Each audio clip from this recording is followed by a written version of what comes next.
Hello, everybody. Welcome in. Welcome in. We are running Adventures in Wildemount tonight. We have episode 69.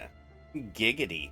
Um, but we are in the midst of the evening. They happen to have suffered a air raid the night previous. Although throughout the night they've got most of the stuff, most of the fires under control from the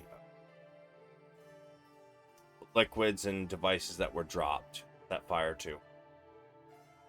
We do have 3 people outside the city while 3 are fighting the fires and such inside the city. But we are going to, excuse me, we are going to pick up with them. Just so you guys know, tomorrow night we do have I believe, 4-player Kharkov going. And we have the next 2 days I'm off, and then we'll be back next week for a whole lot of video games. Kharkov, I might get in some Helldivers too. Don't really know for sure yet, but hopefully we'll see you there for that. But in the meantime, let's pick up with our game, shall we? All right, welcome everybody. So, who would like to go over where we're at and what's going on, what happened last session?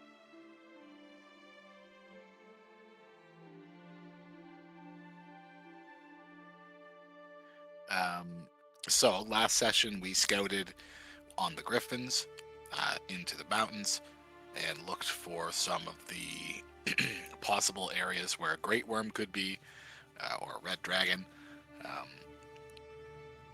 Sulameen also and Ash also checked out the museum again, the door there, and when we all ended up leaving together on the Griffins, we encountered a group of undead really far into the mountains. And then when we came back, they followed us and firebombed the city, and a bit of a dogfight ensued, and we took down the bats and the Cambians, I believe they were called, who were with them. And it ended with these things getting smoked by us. Excellent. Excellent. I believe Pheonix took 1 prisoner. Knocked him out, took him prisoner. But for those of you who are still inside the city, Pheonix, Spoonbreaker, who is not here as of yet, told me he's running a bit late. Ash and Wabu. You guys spend most of the evening, at least for right now, tending the fires and the wounded. But those of you outside the city, Richter, Pheonix, and Sulameen, your defense of the city has been completed. Pheonix was able to track down the 1 living Cambion who was on death's door, crawling through some tall grass, trying to get away. Knocked him out, and Pheonix, sir, what is it you were doing with this creature now? I'm gonna pull out my rope and start tying a noose. No, I'm just kidding. What, dude? Nice. Yeah, I'll tie him up and bring him back to the city. Alright. Pheonix and Richter, Sulameen and Richter, the 2 of you are also outside the walls, and I believe you guys had landed before Pheonix took off after this. You guys approach and see him tying up this creature. Pheonix, give me a survival.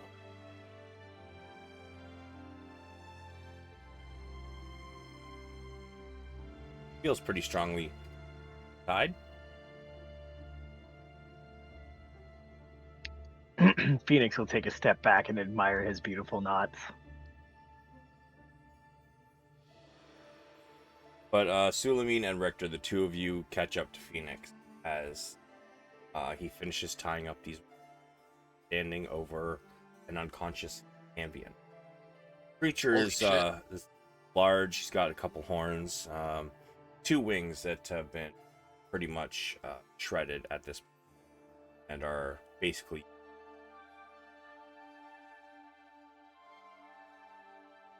Nice catch. These things are disgusting. Can't believe it survived. Oh, wouldn't have, but I caught it. Let's get him back to the city for interrogation. See what we can get out of them. Excellent idea. Agreed. So, you guys hop back on your griffins, and one of your griffins can carry it back.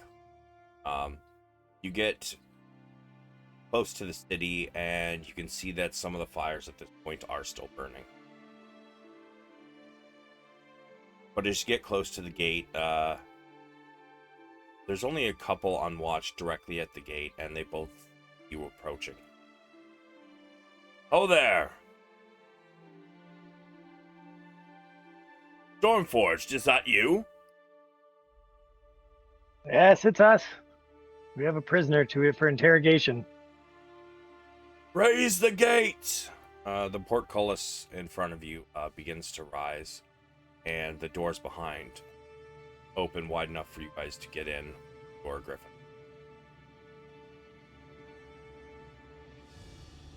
There's still a fire up in the North Living Quarters. There's still one in the northern area of the Nobles and Officers' Living Quarters. It's being fought. I believe the one in the south of the south and center of the Nobles' Living Quarters have been put out. You'd like to take your prisoner towards Rock Guard Command. It should be open enough for you to get there. All right. As we're heading in that direction, Pheonix will look to raise her talon and motion towards the fire. And he's like, "Hey, buddy, any chance you got to take a leak?" Maybe? Why? To help put out the fires.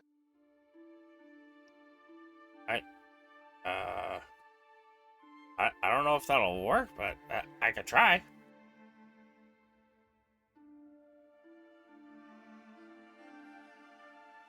The other griffins kind of crane their necks to look back at their riders. Let's see how this plays out. It might work. Hey, you guys hop down once you get to about the center square here. There's enough room there where they can spread their wings and take off into the sky. You guys take your prisoner in Rock Guard Command. As the griffins fly overhead, the first place they stop is here. Ash, you look up to see 3 griffins flying overhead in a straight line. It's dark, so you're not sure whether they have riders or not, but you can hear their wings beating. Ash, give me a dex save. Oh no. Suddenly, it starts raining.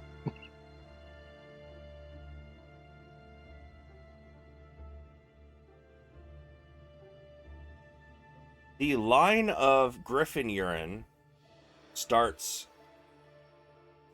a little before it hits you. You can suddenly hear water of some sort slapping into the ground with pretty good force.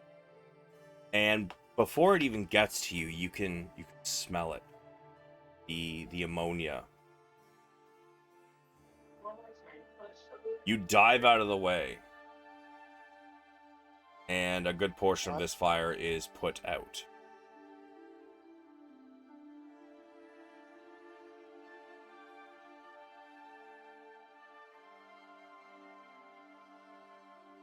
I will just laugh. I'll roll on the ground laughing.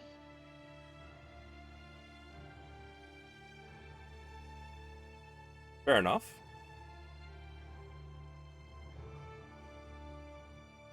Wait, they even be? They like same thing, bird. Well, they're griffins, so it depends, I guess, which. Isn't the back half Yeah, lion? Yeah, exactly. The back half is the lion, so. Yeah, you know what? Fair enough. But they lay eggs. No more We questions, don't Your question Honor. nature.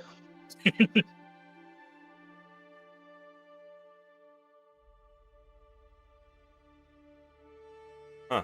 I don't know. Either way, you manage to avoid it as they fly in.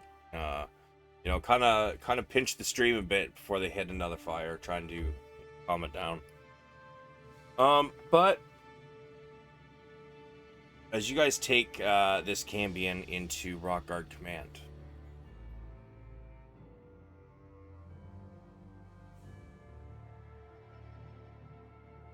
you're stopped at the front door. Stormforged, what are you doing with?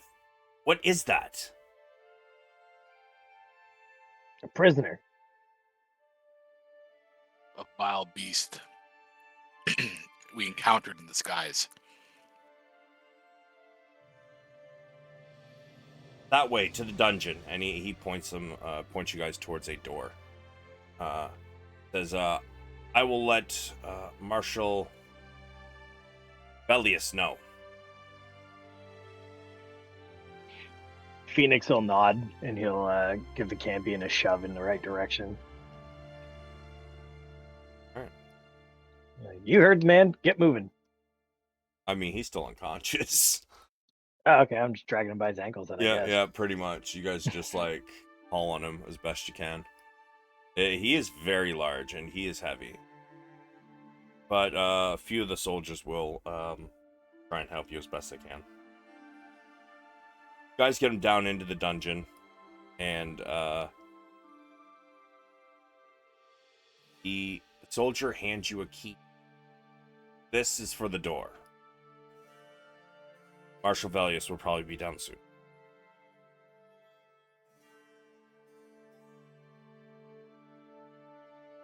Are you guys waiting, or what do you want to do about this? Lock his ass up before Alright. he wakes up. Yeah, you guys lock the iron door.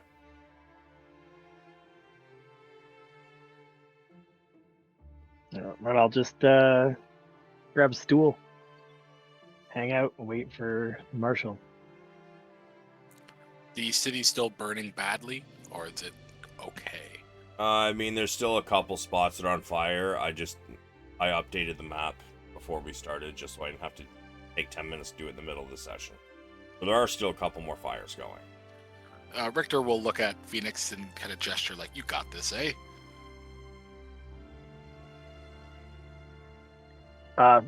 Pheonix just kind of looks up at you and shrugs and starts cleaning his fur. He's just chilling on the stool, giving himself a cat bath. Richter's going to say that he's going to go try to help a little bit more in the city, or see if there's anything else he can do. And if he sees everyone else, he'll bring them back here. Pheonix will toss Richter his flask for his griffin. Like, when they're done peeing, best put them away. They're not supposed to be loose in the city. Good call. Sulameen will stay with Pheonix to keep an eye on the prisoner in spite of the bars and the rope. Alright. It does take Bellius a little bit to get down there, though, as he is currently busy dealing with all the fires and where to put his men to deal with what. But in the meantime, Ash, you are still fighting that fire. Spoonbreaker, I believe you put that fire out before the end of the session. And then you went to next one, I believe. You were running out of spell slots, I believe. Right?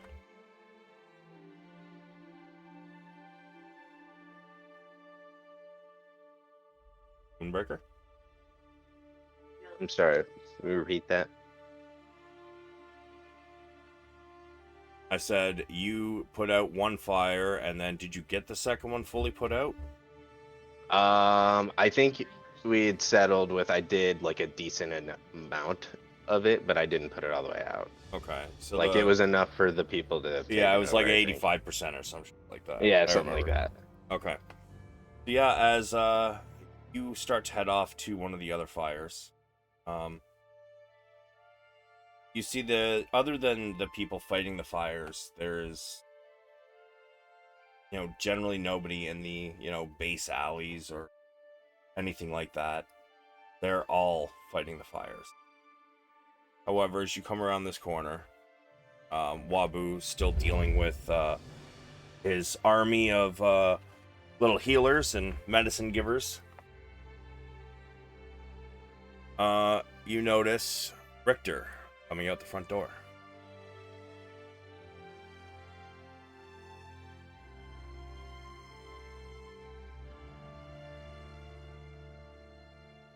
In fact, Spoonbreaker, Wabu, and Richter, you're all about in the same area.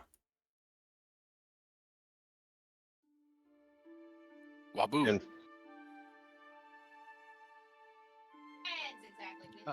Yes. As he looks over. Anything I can do to help? I'm looking to maybe put out some fires, unless you need help here. I think I have it under control here. I've got, and he like kind of points to his like army of like combat medics that are bandaging people. I've got quite a bit of help over here. I think there's still another fire or two that needs to be handled in this city, but I haven't really had much time to look. Richter will nod and run past and try to help Spoonbreaker the best he can. I actually am looking for the next place to go to as well. So most of my fires have been dealt with, or for the most part left for the regular folk to deal with it. Sweet. Let's roll for the next one. As you guys turn to leave, the three griffins land back in the square.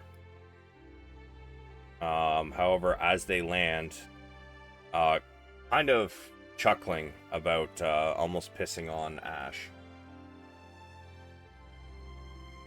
Good work. I pat Red Eye, and I put him in the flask, and mentioned to the other one that Pheonix is down the stairs, and I'll pass him over. Oh, sorry. I said, as they're chuckling about the almost pissing on Ash, two soldiers run up, covered in smoke and coughing. They say, you have controls of your griffin, right? Of these? And the griffins kind of give a indignant look. Being controlled. Not really in their vocabulary. They're no threat to you. That's good, but we could really use their help. Two of the fires are still very much alive, and unfortunately for us, well. If we were to line up, a bunch of buckets, what are the chances that we could have, somebody either on the griffin or the griffin themselves drop the water directly on top of the fire? Yeah, absolutely. We can help with that. I hop on top of Red Eye, and I think the other ones would understand to help best they could too. Spoonbreaker, what do you think? Spoonbreaker, what? Are you with me? You coming with me? Yeah, I'm down to go. Did you Fleet's actually here, hear what he right? said? Is that one of the three? Did you hear what he said? I thought we were going to fly on the Griffins. Oh, okay. All right. It just sounded like you didn't hear. But yeah. No, yeah, but I'm making sure Sleet's here, right? I mean, if you want to pop him out of your flask, yeah. I don't think I put him in a flask. Yes, you had to have him in the flask to be able to be in the city. They don't have stables. And you can't have them flying creatures running around since there's air raids. They'll start taking shots. Okay. Then yeah, sure. I'll pop him out the flask. Okay. Pop him out of the flask. Kind of like stretches his wings. Ah! Oh. That smells like smoke. Yeah, long story, but we gotta go take care of some shit. All right. You guys take off, and they kind of direct you to an area where people are lining up buckets near one of the fires. But there's enough room where you guys can kind of dive bomb in, have your griffins like pick up several buckets in their claws, and just kind of drop them directly into the fire. That's going to continue on for probably a good couple hours. Ash, your fire over there is also going to take hours, few hours, just because there's not a whole lot of people dealing with the single fire when there's a bunch roaring in one area. That's fair. But for those of you who are in the dungeon at the moment, you guys hear the very loud clanging of armor as it comes down the stairs. You'd recognize these steps as Marshal Velius.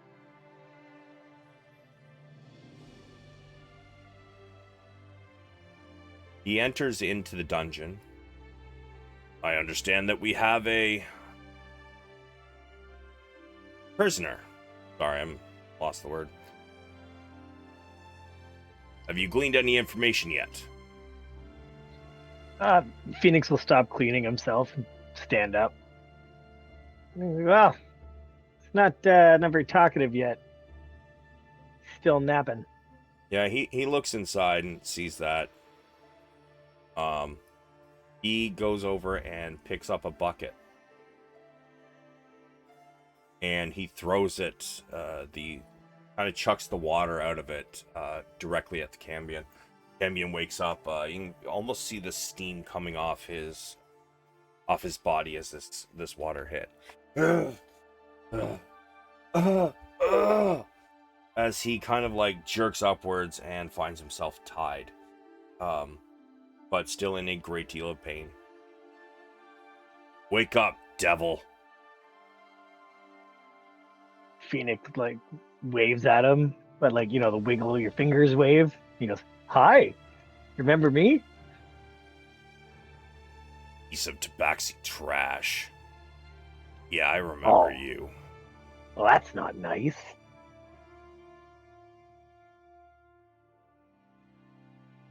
Why didn't you kill me? Because we wanted to ask you some questions, get to know you, and be friends.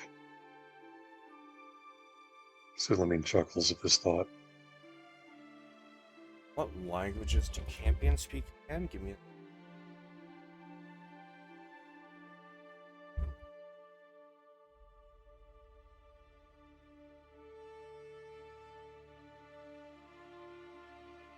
Yeah.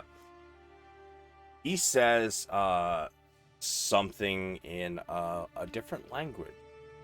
Anybody speak Infernal? Yes. Do you actually? Yup. He lets loose a list of slurs against both the elf, the human, and you, the tabaxi, that I am not going to repeat on stream. Pheonix throws his head back laughing. He goes, "Come now, that's no way to make friends." My kind don't have friends. We have orders. What would those be?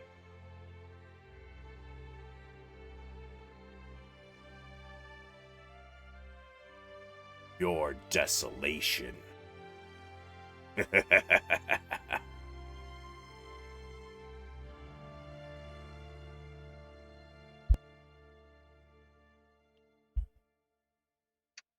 That's straight up. That's the whole order. There's nothing. You know. Why would I give you more information than that? You've offered me nothing. So so you're saying there's a deal to be made here? See, and he'll kind of throw an elbow at Marshall. He goes, "See, now we're getting somewhere. We can make a deal. What would you like?" My freedom and my life. It'll be costly. You're gonna have to give us something pretty good back.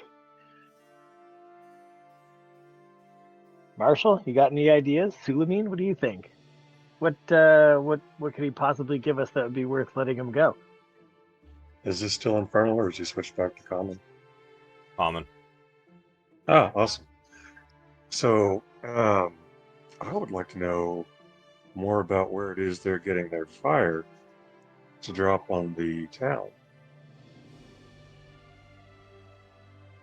Well, we were gonna wait another 2 days or so for a raid, but it seems you found our lab.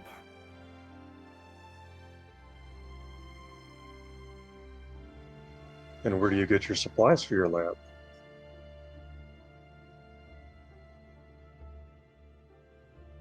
What supplies are you asking? Oh, you've been dropping something onto the city to cause fires. Yes. A devilish device, isn't it? he kind of laughs at his own joke.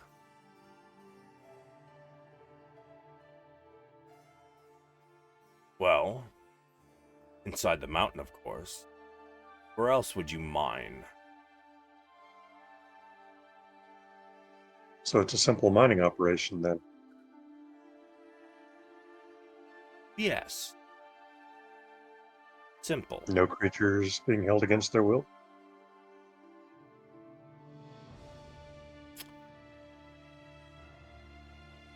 He kind of smiles.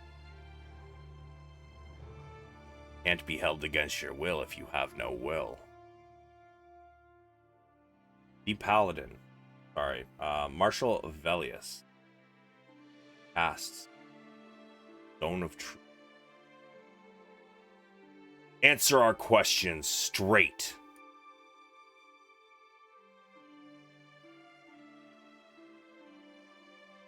The Ambien said, well, what would be the fun in that?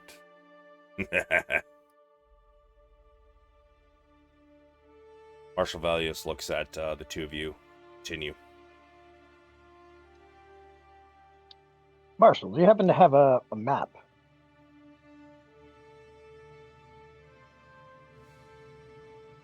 I mean, not on me, but I'm sure there's one. The building somewhere. Why? What are you looking for?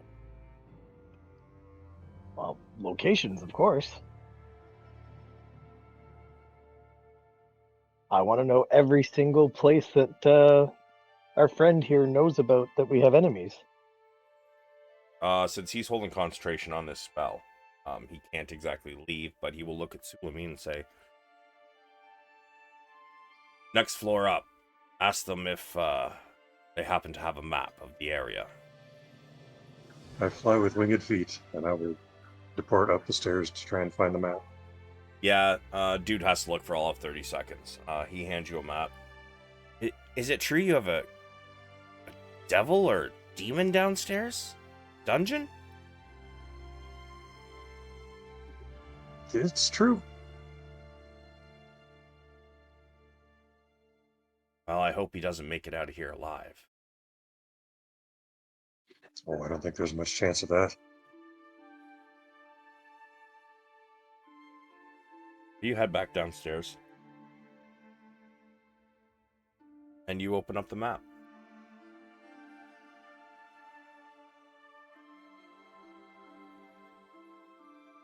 Pheonix? Yeah. Pheonix will take the map and he'll go up to the cage And well, you heard what I want. Can't Show exactly me. point with my hands tied now, can I? Get creative.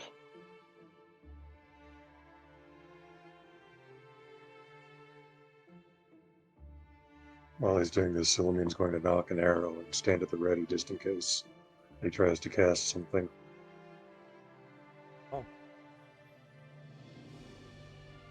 As he looks you dead in the eye, Pheonix, and says, "What locations are you looking for?" All of them. Anywhere you have troops, anywhere you have supplies, if you know where high-powered lieutenants or anything are. I want all the locations that you know that will help us. And while you're at it, an explanation as to why the captive no longer has any will in your camp. Has no what? Will? Being held against its will, there is no Oh. will. Well, I mean, Trying to understand the mechanism. Whether it's being held magically or whether it's there by its own choice, which would be much harder to deal with. give me a history or an arcana.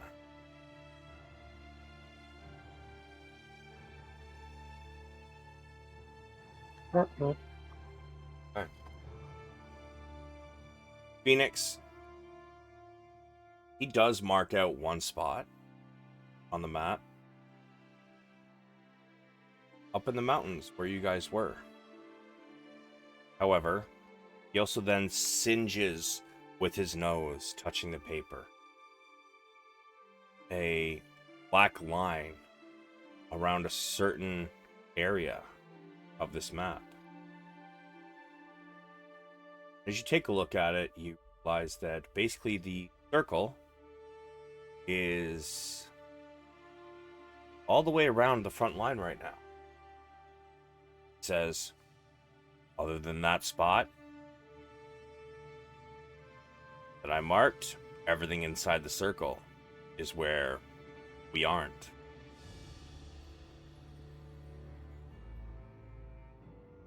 You are all used to fighting the humanoid species, the ones of this plane, where they need food, water, they need sleep.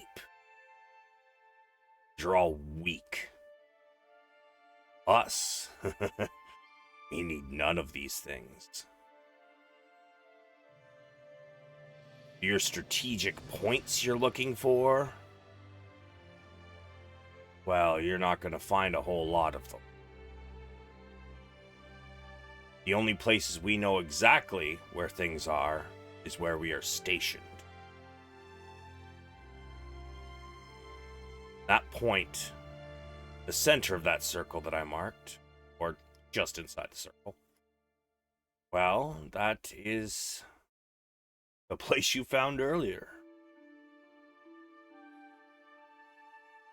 A mining operation.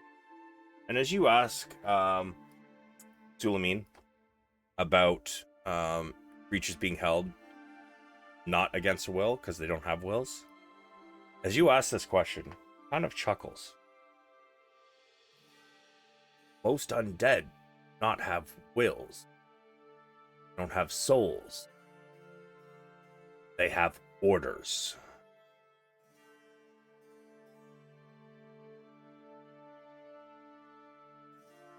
I think I take your point, sir.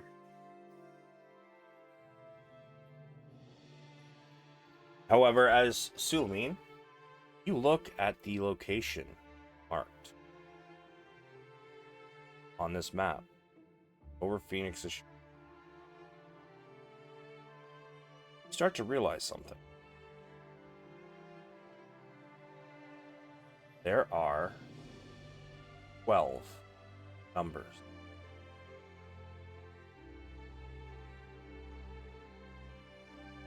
In the coordinates. I'm sorry, you broke up. Works. Coordinates. Oh, coordinates. Okay, Yes. sorry. The spot he marked is almost the exact same as the coordinates that you found on painting. The difference is that the paintings had numbers cinched off. Map does not. Got it. So we have the full set of 12 now. Mm-hmm.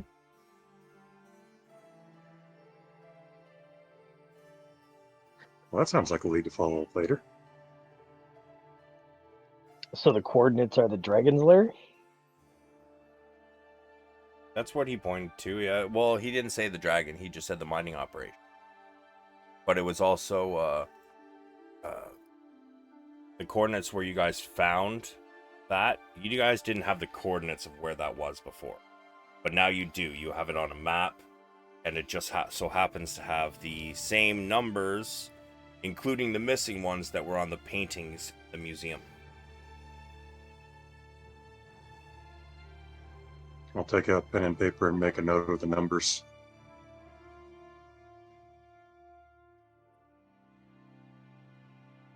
Okay. Well, is there anything else? Or are you going to set me free now?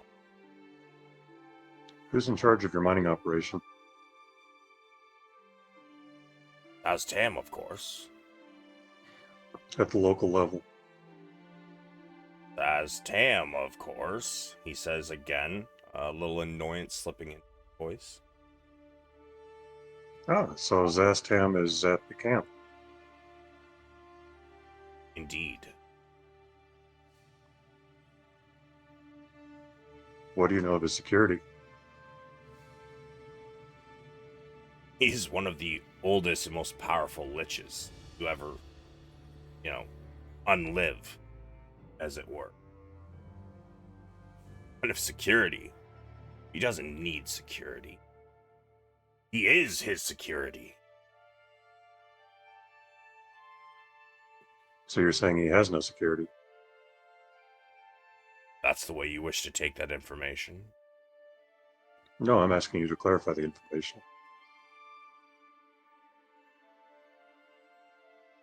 I mean, there's a lot of things living down there and working down there.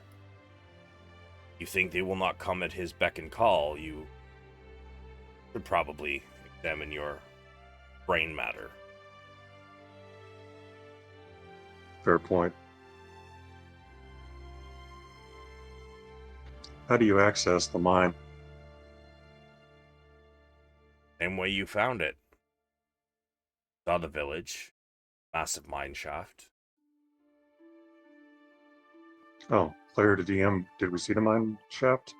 You definitely saw a massive hole in the mountain. Okay. Like mountain valley there, where pretty sure it's about 100 feet tall and 100 feet wide. Got it. Are there any And other a whole entrances bunch of to the mine? motherfuckers came running out when we showed up. They came running out of the ruined houses. Those ones. Yeah, But there's a whole bunch of motherfuckers. Yeah, there was a lot of them. I'll ask the Cambion, are there any smaller entrances to the mine, or is there only the main entrance?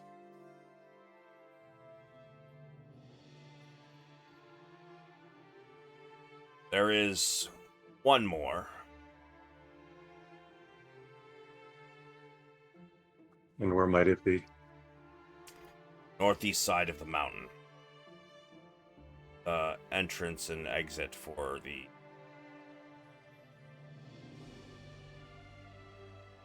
night wings to escape.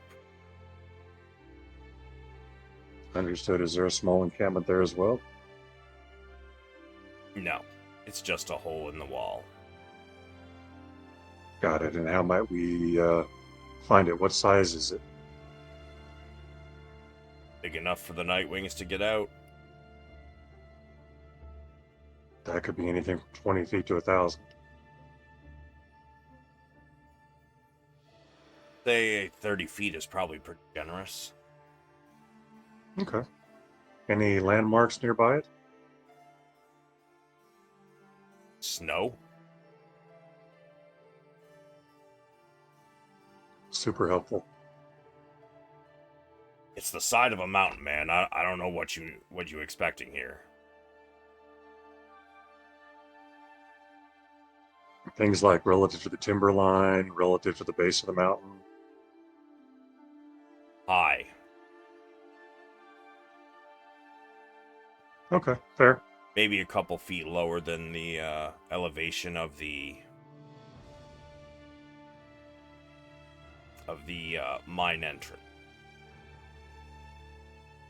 Okay, I can work with that.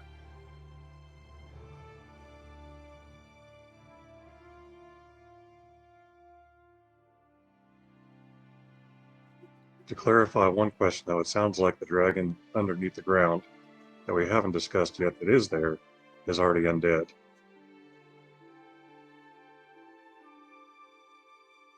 Beyond the 4th level, I don't know what's there. I'm not privileged enough to go down there. After all, I was just caught.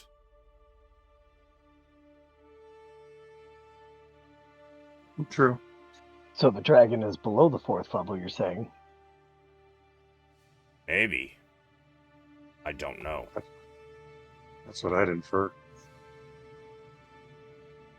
I just know they mine stuff, take it down to at least the 4th level, and then it comes back up. We have our barrels.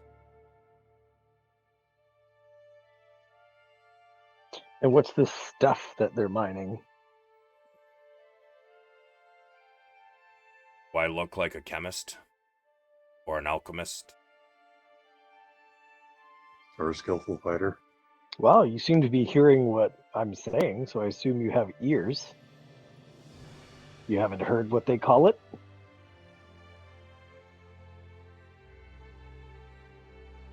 Alchemist fire.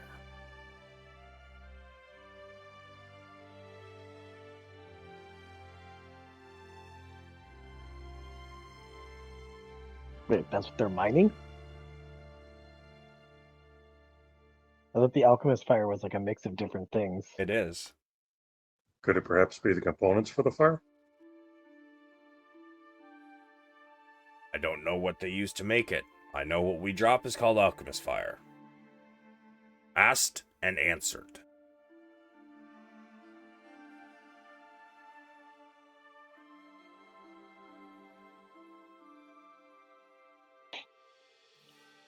Marshall, is there anything you'd like to know from this guy? I believe you have covered it all. Are you done with him now? Yeah, you can kill him. And Pheonix will get up, or Pheonix will turn Wait. and just kind of walk out of the room. Wait, what do you mean? We made a deal. Yeah, I lied. Yeah. Pheonix just swishes his tail as he walks out the door. You hear the click in the latch, and Marshal Velia shout, "For the people of Wildemount!" And even from where you are heading up the stairs, even though it's coming from behind you, the light that breaks the darkness behind you makes everything in front of you shine so brightly. It's actually kind of blinding. You hear a crunch as something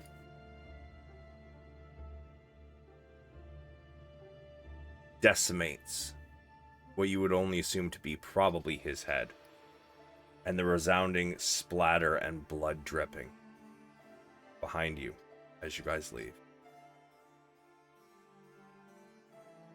Merely moments after you guys get back up the stairs, Marshal Velius follows you, leaving a trail of blood. He's just covered in... Well, seems we have the information we need. Hope you understand that we cannot get up to that elevation to help you. It sounds like this might be a mission for the Stormforged. I was thinking the same. Well, we know where they are. We know how to sneak in. Hopefully, if the dragon's not undead, sorry, excuse me, we can release the dragon, and I'm sure he's going to be pretty pissed off and willing to help. Indeed, but we do have to confer with our colleagues first to make sure they're of the same mind. I'm sure they'll be on board. But we definitely have to have a chat with them. When would you like to set up a meeting, Marshall? We can all get together, or do you want us to just cover it and head out? As soon as the fires are out, we'll have our conversation. Just so you guys are aware, at this point, it is, I believe it's roughly around like 1 in the morning. Because it was night when you guys captured that Cambion. Yeah. So yeah, he's gonna say probably, once the fires are put out, have a conversation. Shall we go put some fires out? Yeah. I think we're done in here. Let's go help put out the fires. And Pheonix will head out. See you later, Marshall. Indeed. As you guys take off, pretty much we're just gonna fast forward through this part. Most of the fires are put out by roughly about 6 or 7 in the morning. And as you all meet up at the last fire, Ash being one of the only people fighting this one over here. I believe I'm missing somebody. I'm missing Sulameen. Spoon. Moving there now. Spoon's there. There he is.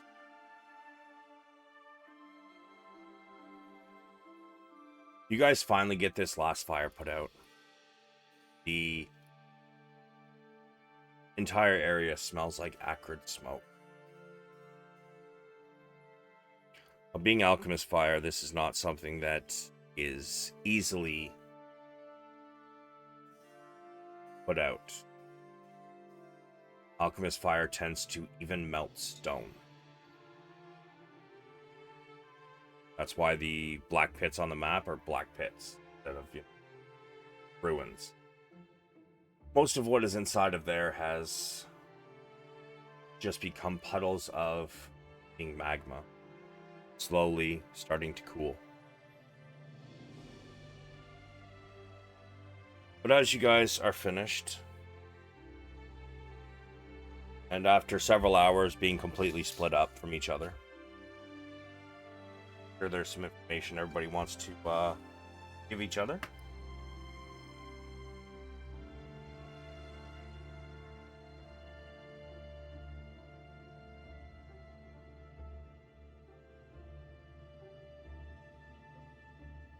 So since we're all here, I'll recount our experience, Pheonix's experience and my experience with the Cambion and what we'd learned, and Marshall Velius' solution to the Cambion as well. And then pose the question, was there anything we missed? Or do you have any thoughts about what we might like to do with the information? Or perhaps should we check the vault before we go turn off?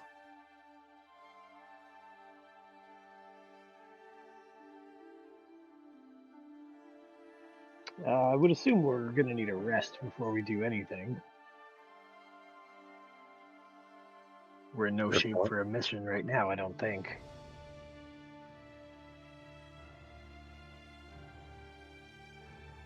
Yeah. After that flight back into, need at least something. Well, yeah, we did the whole fucking flight. We've been, putting out fires, dragging a fucking giant Cambion around. Even if, we haven't used, our resources. Our characters are probably pretty wiped. Yeah, Especially after Sulameen's lying still to looking people. singed. Sorry, go ahead. I was just saying, especially after lying to people. lying to people. Yeah, I didn't lie to any people. Yeah, I thought you totally lied to that dude that died. Oh, the Cambion? Oh, he's a filthy demon. He's not a people. I mean, he's somebody's person. He was somebody's person. Holy fuck. Yeah, I mean, as you guys look, most of you, kind of black with smoke and ash around. But Spoonbreaker and Sulameen, you look like they're a little damaged. Spoonbreaker's got some burns on him, and Sulameen has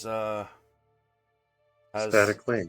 yeah. Well, I mean, you got some scorch marks as well. Lightning. Oh, yeah. Super heat, bro. Super. Oh, yeah. You guys, as things die down, you guys take a look. You can actually see that he is basically. It almost looks like a vein-like burn mark from his left fingertips going all the way up his neck.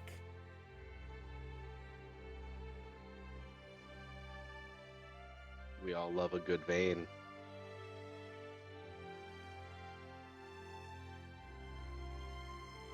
So, what is it you guys wish to do now that the fires are extinguished?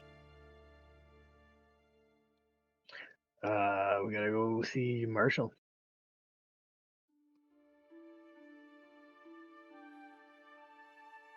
Okay. Unless anybody else has a reason that we have to wait. Is everyone on board? Go see Marshall. I'm down. Go Works fuck. for me. Let's go.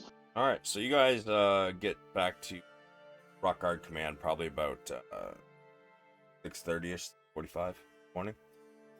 Sun is starting to rise in it, and as you guys enter, you can see plenty of soldiers exhausted, still on their feet, trying to, sort out lists of dead or missing people, and doling out search duties.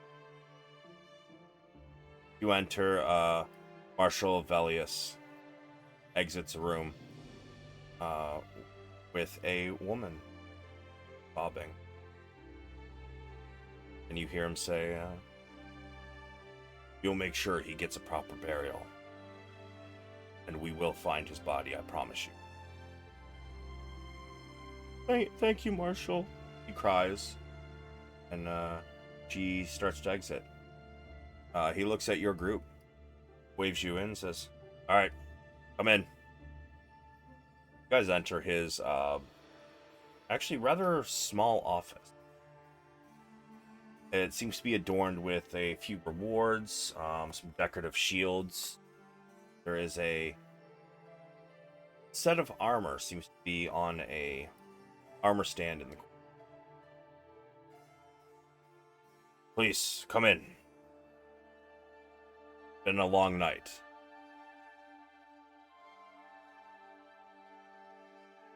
Pheonix will grab a chair or a couch or something. He's popping a seat somewhere. Well, firstly, I should say I really appreciate you all trying to throw a party for us, but I feel like we might need to postpone that a couple days. I think it's only right that we bury the dead before any kind of festivities take place. Agreed. This is no time for a party.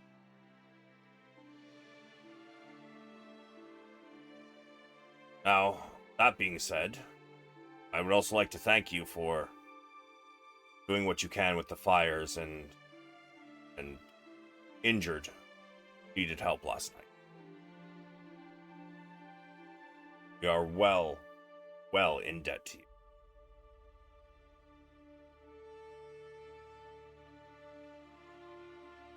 So, strategy plan.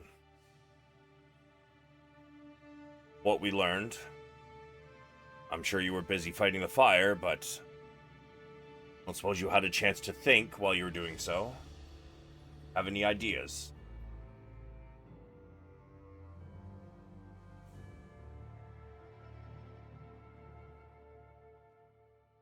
You said they were mining something out of there, guys?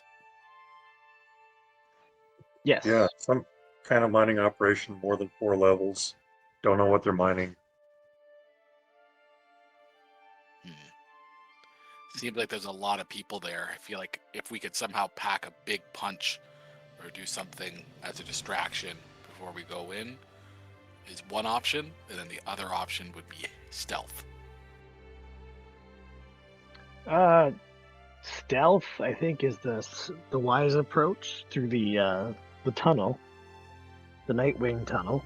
And if we can find the dragon, hopefully he's not undead, and we can free him instead of having to kill him.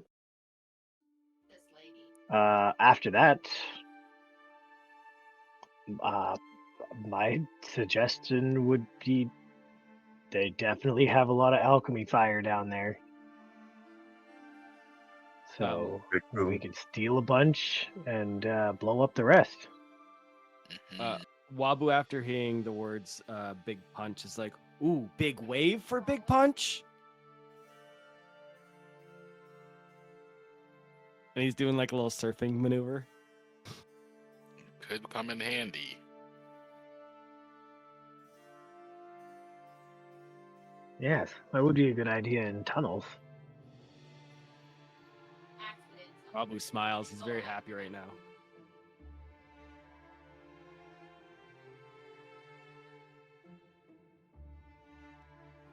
What would we have that could blow up in time? We could shoot something down in. I have fireball or lightning bolt, but something that's truly timed would be tricky. Unless we have some sort of wick.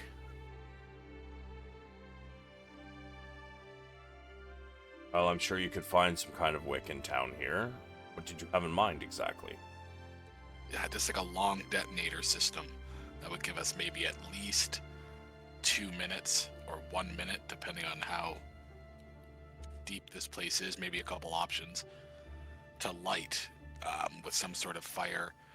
Because if we can make a small explosion, we can make a big explosion, but we don't want to be anywhere near it. So some sort of detonator wick. I think if we're gonna do that, that way we can all get out of there. They could use a chemical trigger. There are chemicals, at least in our world, that are usually separated by a membrane that takes time for one chemical to dissolve through the other. And when the two chemicals combine, they cause an exothermic reaction, triggering a bomb. Yes.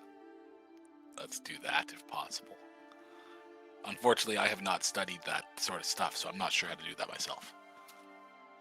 I must ask, before you finalize this plan, you would have to make sure that this detonation will not bring the mountain down completely. Must remember that it is not far from us. If it was to actually blow the mountain, cause rock slides, which I'm sure you could understand our town has suffered enough.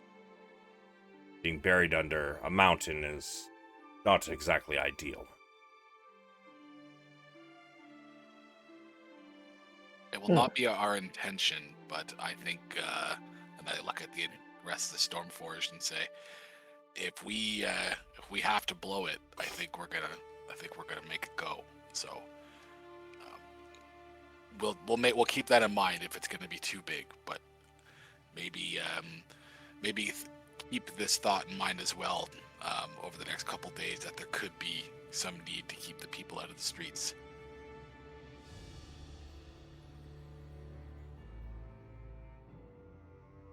This is a war. Talk to me as if I do not know war. No disrespect, sir. This is your town. I'll leave the decision to you.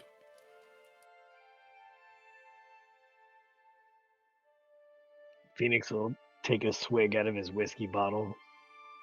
He's like, "Oh, you guys thinking further ahead than I did. I didn't think about rock slides or a wick. I was just gonna blow it up and run really, really fast." Oh, when Ash sees Pheonix pull out his drink. She's gonna be like, "Oh, that reminds me," and I'm gonna pull out a bottle of liquor that I bought him and hand it over to him. Was from like 4 days ago. Hey, I don't have Phoenix to is have like, a great memory, okay? no, the hell no. I thought you gave Phoenix it to him is last like, session. oh, thank you. Not? Pardon? I thought you gave it to him last session. No, that was like 2 or 3 sessions ago. Did And I then- actually give it to him but though, no, or did we just meet up at a bar? No, we just met up and drank at a bar. Yeah, exactly. Oh, all right. For sure.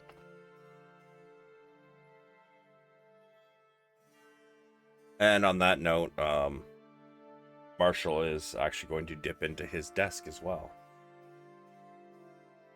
Going to drink, at least be civilized. He gives everybody a glass. But it seems like Ash and Pheonix have their own bottles, so just hands those two a glass and pours a little bit for everybody else. Phoenix just kind of raises an eyebrow at the glass and shrugs, takes the glass and pours the booze in it. All right, whatever. Can I take out some pocket ham? Holy shit, you and your And- fucking pocket ham! And I still have cheeses and bread, and I have a mincemeat pie. And the curator. Well, no. He's at the temple. Oh, he's at Left the him temple. at the temple. Okay, my bad. My bad. Yeah, we left him at the temple. Yeah, you I- pull some ham out of your pocket as he's pouring these. And he kind of, did you just pull ham from your pocket? I am not a heathen. It was in my bag of hunter. Uh-huh. Cheese, anybody? She pulls out some fucking cheese. He just kind of like puts his head in his hands. Like he's got a headache. Phoenix is like, ooh, I love cheese. And he reaches his hand out. Me too. I will hand out cheese and bread and ham. So, sounds as if you are all planning on an explosion.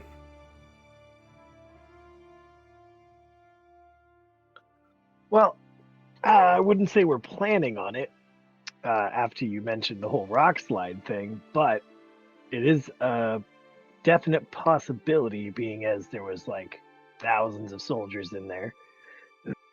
See, and do you, I believe it was just hundreds. I think it was like 300, if I remember Oh, correctly. okay. That were, and that's the ruined village, like outside the mine shaft valley. There's, Yeah, but there's a whole mining operation inside, so I would assume there's a fuck ton more in there. there might be. Oh. He says, well, do you happen to have what you would need to do this, or how are you planning on This is this? the alchemist. E.T. phone home? Well, I mean, somebody brought up a wick, and then, yeah, Phoenix kind of waves his hand around at the group, and he's like, I'm pretty sure one of these guys can make fire. Where'd you go at? Alchemist?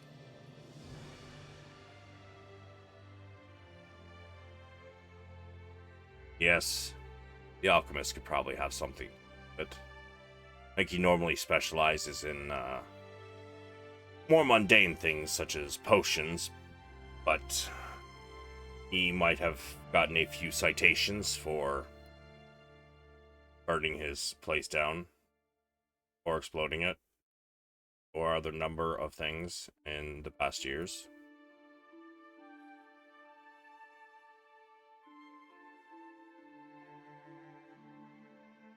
Certainly a good place to start after a night's rest and maybe more pocket ham. It could be. Dr. Ham. It's not just for breakfast anymore. Well,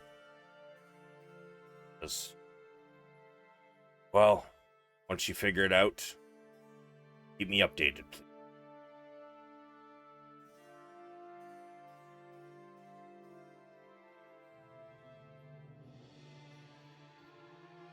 Nothing else. I have a long day ahead of me.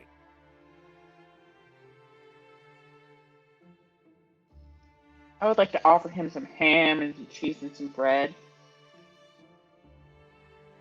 He looks at the ham, looks at you. Where is it again you kept that? In my cooler bag of Hunter. It is not just for food. So before he It is takes for- it, he kind of looks it over. Like all over the place. Making sure there's no lint on it. He's like fucking starving. He takes it and he rips off a big piece. Thank you. One of us. But he stands and kind of motions that it's time to go. He has a lot of work to do. As you guys exit, what are you guys doing?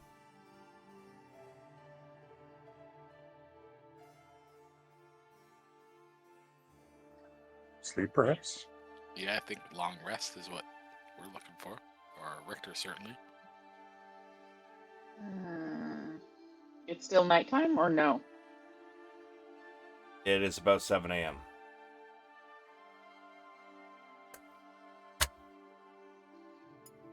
Does anybody not need a long rest right now? Everybody needs a long rest or they get exhaustion. Well, then that's the right answer, I guess. Well, but I Well, mean, there rest. is other things in town you can do before you take your long rest. Like, basically, you definitely want to have one before your next battle.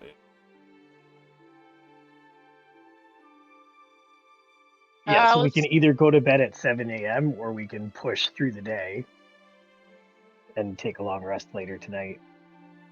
Yeah, maybe we should rest now, just while we can, and then worry about the rest later. I don't know. Yeah. Okay. Yeah. I don't know that there's a functional difference between now or 8 hours from now. Well, They if can't we hear me. wait and There then we is. can't take a long rest, that's gonna suck. Indeed. So I think we should just do it and get it over with. Works for me. Yeah. So, final answer? Long rest. That's a shame. Oh, that's such a shame. But yeah, you guys settle in for a long rest. You guys get about 6.5 hours sleep, which is enough for your long rest. However, about the 6.5 hour mark, who has the highest passive perception? You guys can throw your passive perceptions in the chat, please.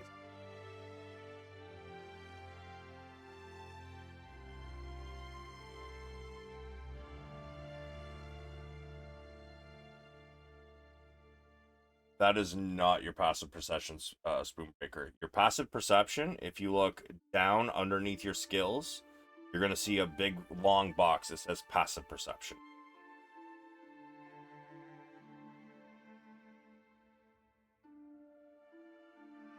All right, That's so still pretty I'm shit. still trying to see the difference here, guys.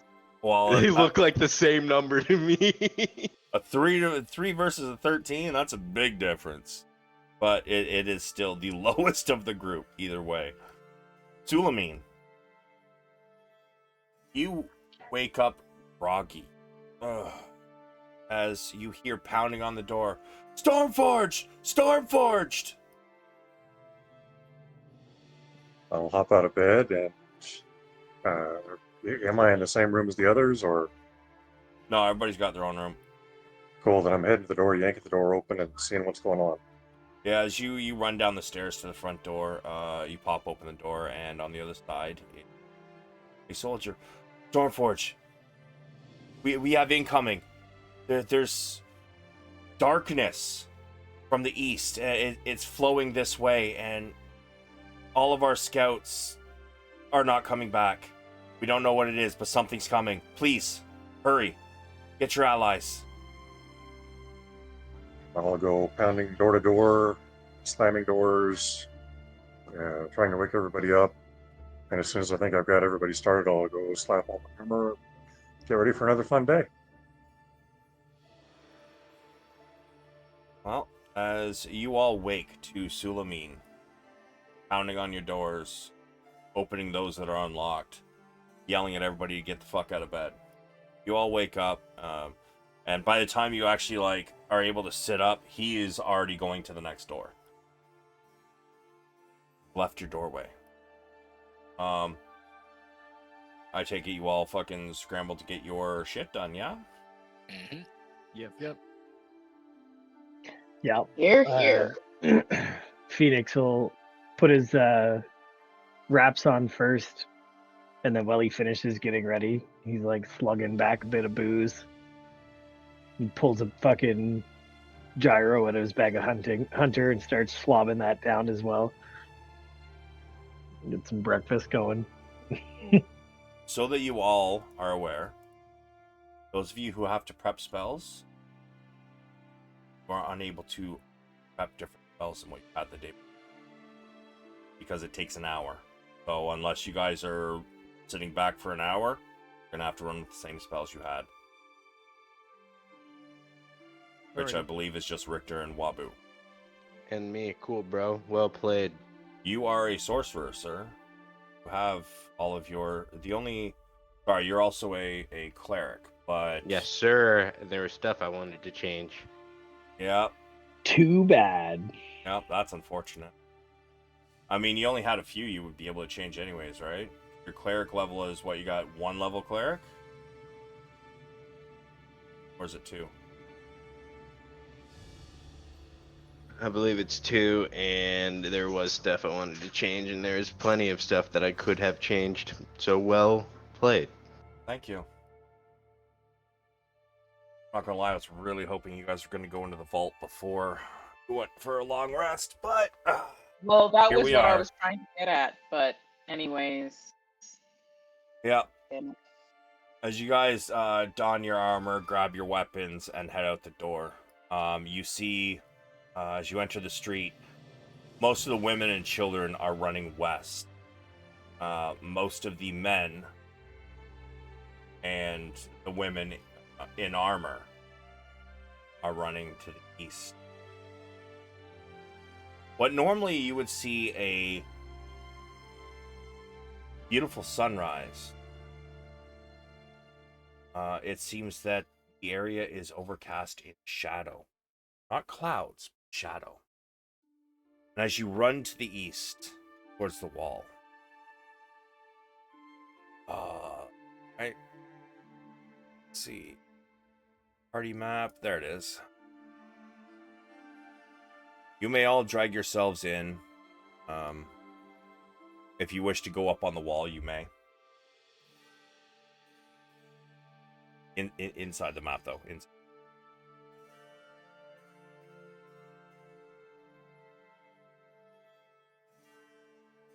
We're west of the wall, right? Yeah, you're heading up onto the wall or behind the wall. It's up to you guys. Got it.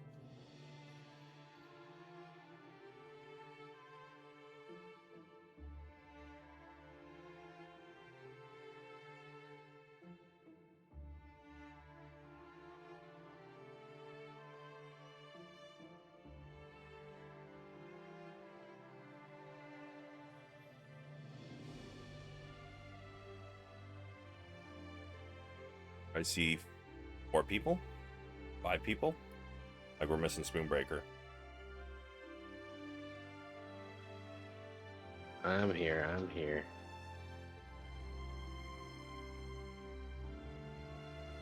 Breaker's lagging behind as you all make it up onto the wall. Can I be on their side? Because they seem pretty good and strong over there. Alright, I'm here. Wherever you'd like to be on the wall.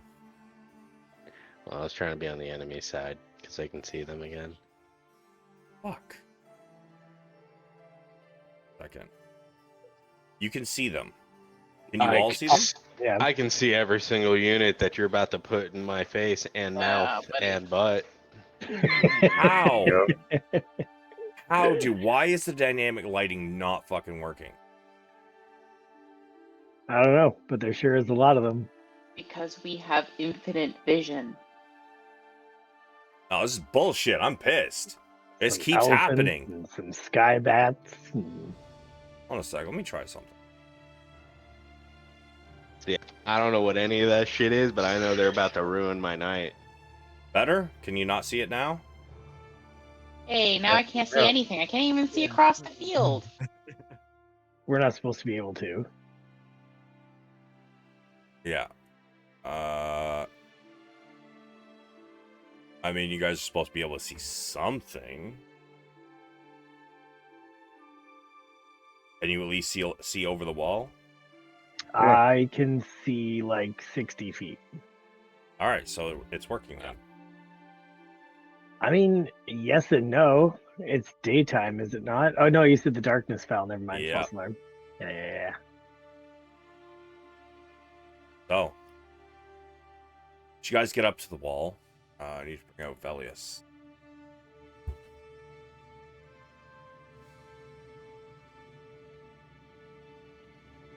Fuck is Velius gone?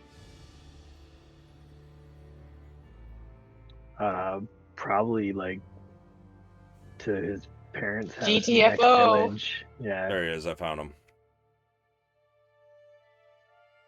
By the Velius, way, I literally can't see anything. He's gone to his sister's in Seattle. He's getting the fuck out of here. where are you? Spoon? Can't see anything. Yeah, I'm down at the end of the bridge or the wall with my boys. Do Is that because you have- don't have night vision? Yeah. Do you not Yeah. have?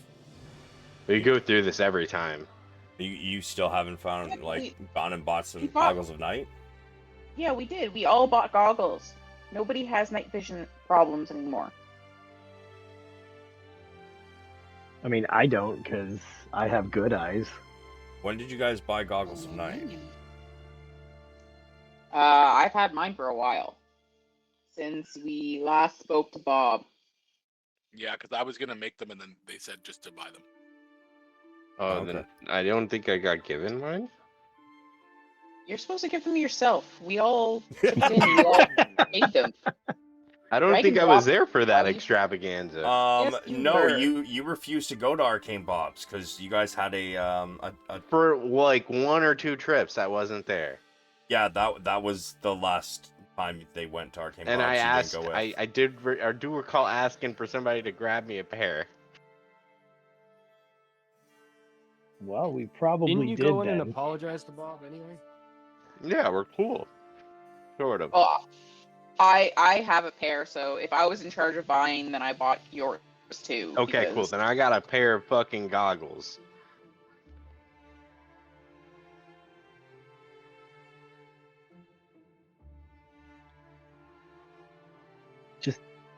Ash, break yours in half, and then you guys can each have a monocle of night. Dude, we would be like the Vegeta and Raditz and the Sand Hunters for Yeah. Frieza. Whatever. Yeah, sure. Monocles of night. I don't Oh. speak Dragon Ball Z. Amen, brother.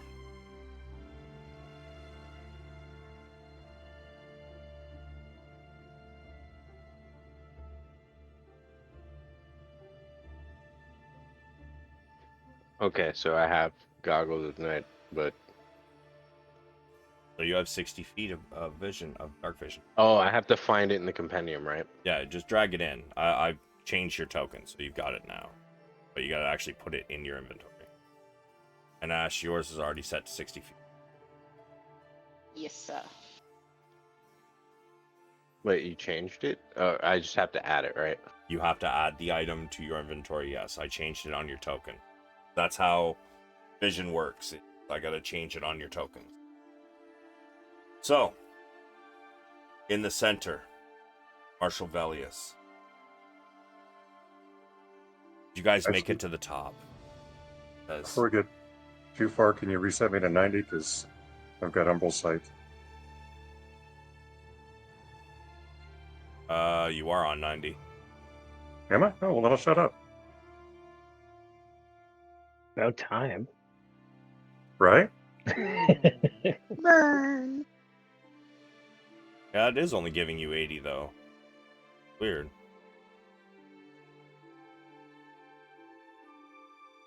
Hold on a sec. Mark 80 for me again. Or 90, sorry. Sulameen.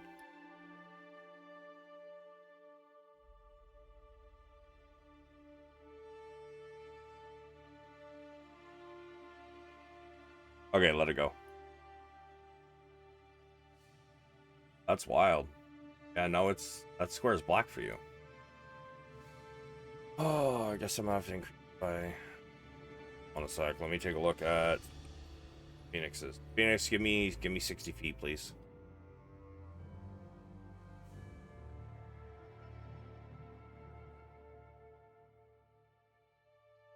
And let it go. Bro. Alright. I mean, I can see him. Can you? Because when I hit the Control L so I could see what you could see, it looked like you could. I mean, it's dark, but I can see him. But I Okay. mean, that makes sense. He's at the edge of my vision, Okay. right? Yeah. He's not going to be crystal clear. Okay. I mean, as long as you can see that there's something there, that's fine. So, as you guys get up to the top, Marshal Velius calls to you. Stormforged. It looks like we have an army approaching. Phoenix will look at Marshall and he'll look into the darkness. He'll go, "Does it?" He hands you a what almost looks like a spyglass.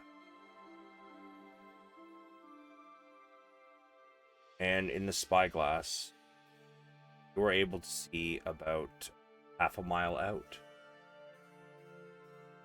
As if it was clear as day.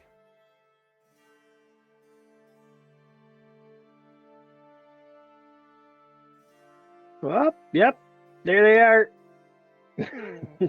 The shadow pretty is an cool. illusion. It's a pretty cool toy you got there. Phoenix will hand it back. A spyglass of true seeing. Very few of them are known to exist.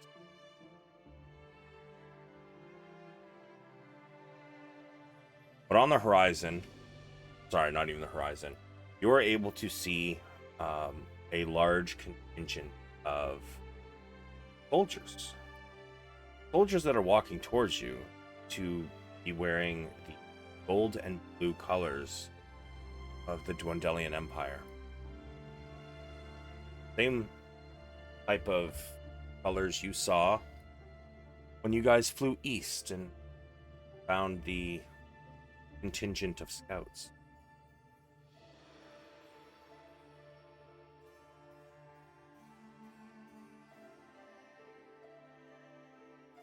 Marshal Velius says,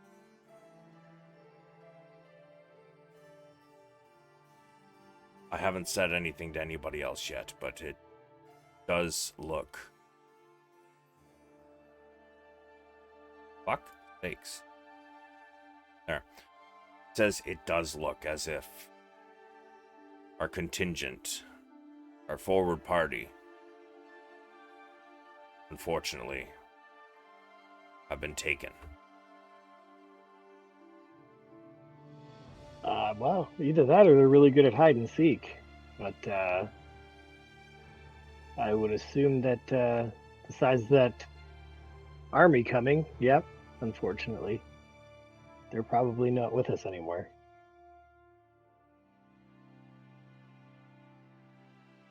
We have not long before they are upon our walls. I would speak with you all.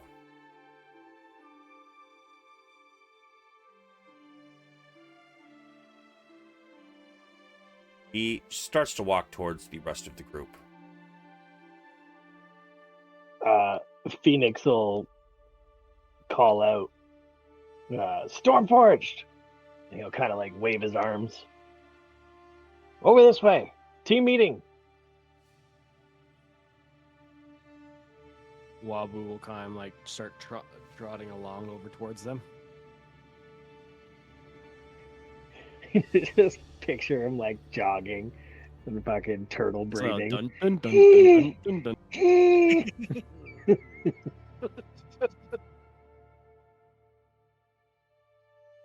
We have maybe 5 or 6 minutes before the first ranks reach our walls. I am open to suggestions. Wabu blurts out, "Big wave! Big wave! Big wave!"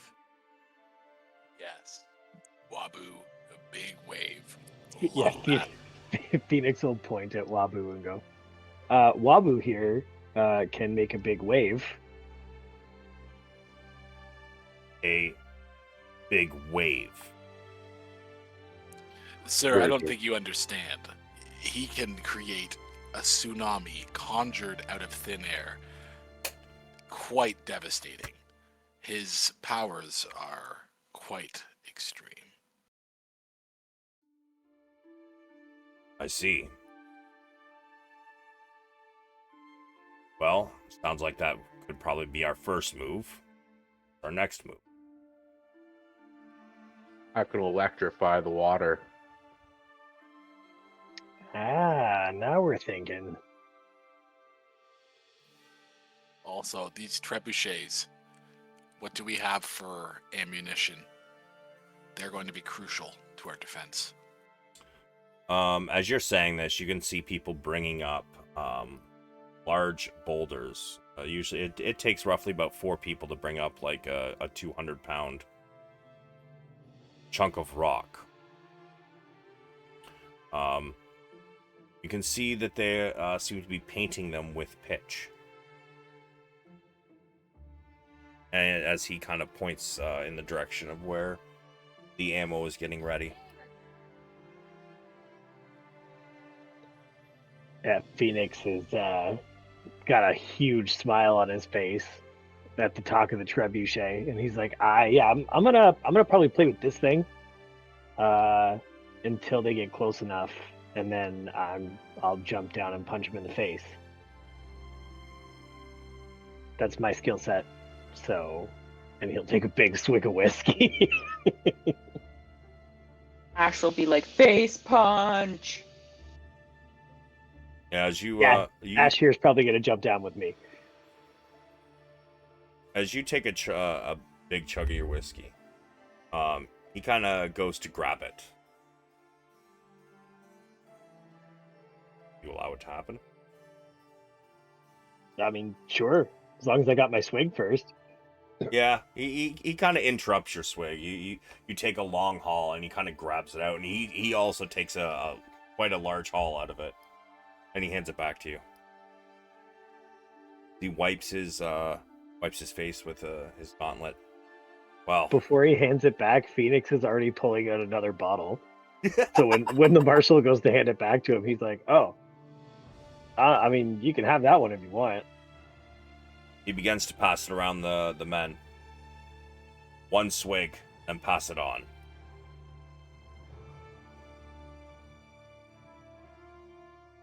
Very well. Take your positions and get ready.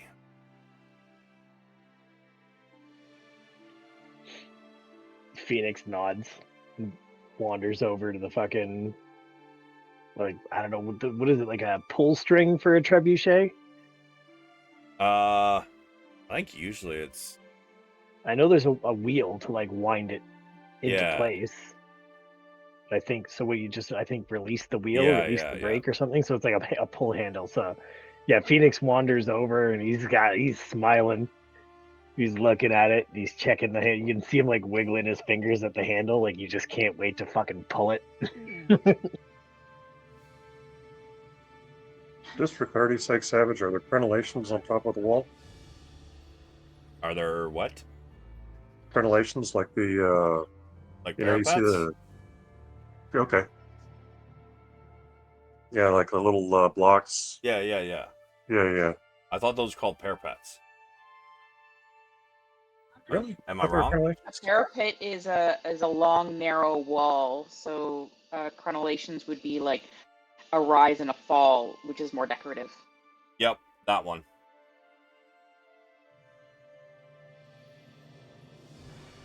Pheonix, when you looked out, what sort of creatures did you see? Oh, a lot of dead ones. There was some flying guys. There was a bunch of creepy fuckers on horses. It's not. It doesn't look good. You know, I'm not gonna lie to you here, man. It doesn't look good. If you want to check, you could go ask Marshall to see his spyglass. You know, I didn't take a long look, so I didn't really see a whole lot. I mean, I saw a lot. It was definitely a lot. And he kind of trails off back to the trebuchet. Yeah, I will ask to use the spyglass and take a peek out if I could. You see what looks to be battalions of almost cavalrymen. You see probably several hundred upon horses. You see thousands shambling skeletons, zombies. You also see those big elephant-like creatures that you've encountered in Grimgalier. And far, far in the distance, you can make out looks to be a battalion or two of flying creatures. However, they are very far at the back of the army, and you are unable to tell exactly what they are, other than the fact they are in the sky. Mother of God. He kind of says as he lowers the spyglass from his eye. He looks at the men around the trebuchet and kind of passes the message along. Says, definitely try to take out the big elephants and the big guns. They're going to give us problems. We're going to have to hit them with all we got. And the longer we can keep up some of our big guns, the better we're going to be feeling. So I'm going to try to strategize a bit to give some of the archers and the trebuchets maybe an idea to try to take out some of their bigger guns, if possible, first as well. Pheonix will quickly call out to the Stormforged and be like, anyone interested in taking to the skies for those flying things?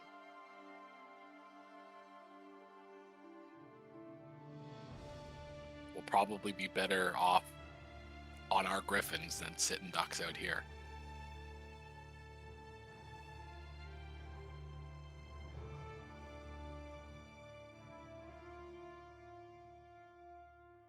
So, implant. You guys have about 5 minutes of rounds and time before they actually get to the wall. Well, Wabu will ask to see the monocle, or the not monocle, the spyglass of true sight, just so he can kind of line up his plan, right? Because he can't see anything. Yeah, sure. You will hand it over.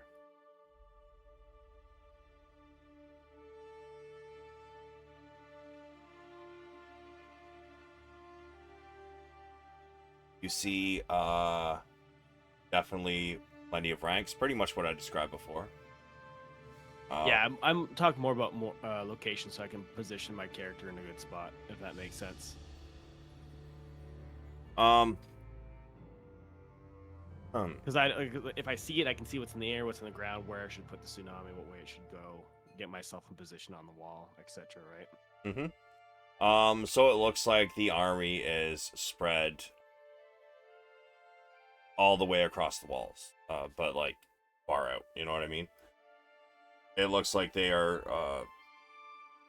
I know you're trying to place your tsunami, but basically wherever you place it is you're going to take out some shit. Yeah. I just don't know if you're gonna let me place it once they come closer for thematic reasons, or if you're gonna make me place it in advance type deal. If that makes sense. So how we're gonna do this is, let me. Spell is 300 feet long, 300 feet high, 50 feet thick. All right. It's thick. Give me, sir, a 300 by 50 square, and I will, or rectangle, I guess I should say, and I will draw it for you. So that he can get down with the thickness.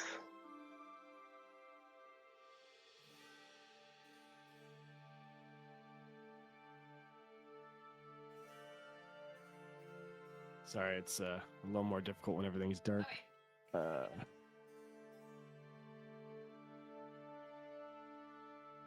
Yeah, if you just draw it, I'll do the actual drawing of it and then move it.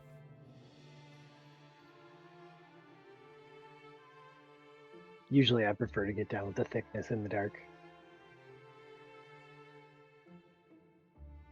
Seems like a personal preference.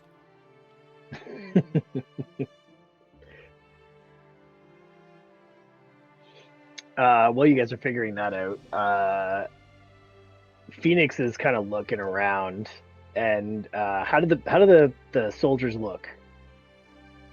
I mean, some of them have heard us talking. They are Do worried. they look freaked out? Oh yeah? yes, very much so. All right, Pheonix is gonna hop up on this wall here, and he's walking, back and forth along here. He's like, "All right, men, this is it. Some of you have heard, some of you haven't, but there's a lot of motherfuckers out there, and they're all coming this way. Like, but we're all we got. It's them or it's us. So tighten your belts, hike up your pants, and get mean, because it's time. If it ain't now, it's never, boys." Savage, I'm gonna need to be able to see the grids across the wall, because once it's black, I can't see grid shapes or anything. You don't need to. Just if you stretch it, it should still come up with the number. It's not giving me any numbers as drawing rectangular. It does if I pick like a square or something through the other way, but not when I'm drawing. Oh no, use the measure tool, not the draw. I'll draw it. Just make the Okay. Yeah, use the measure tool. Got it.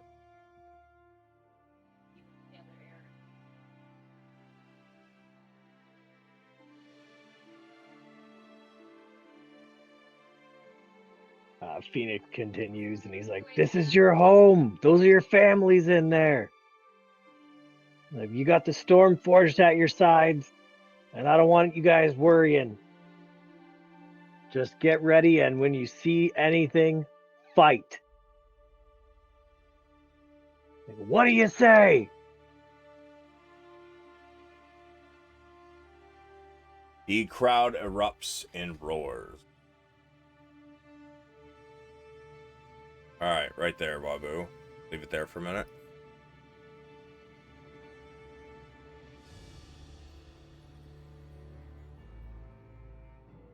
Holy fuckaroni. And is that 50 That's foot gonna thick? be a big wave. Yeah, based off of a beam width. Yeah, it is.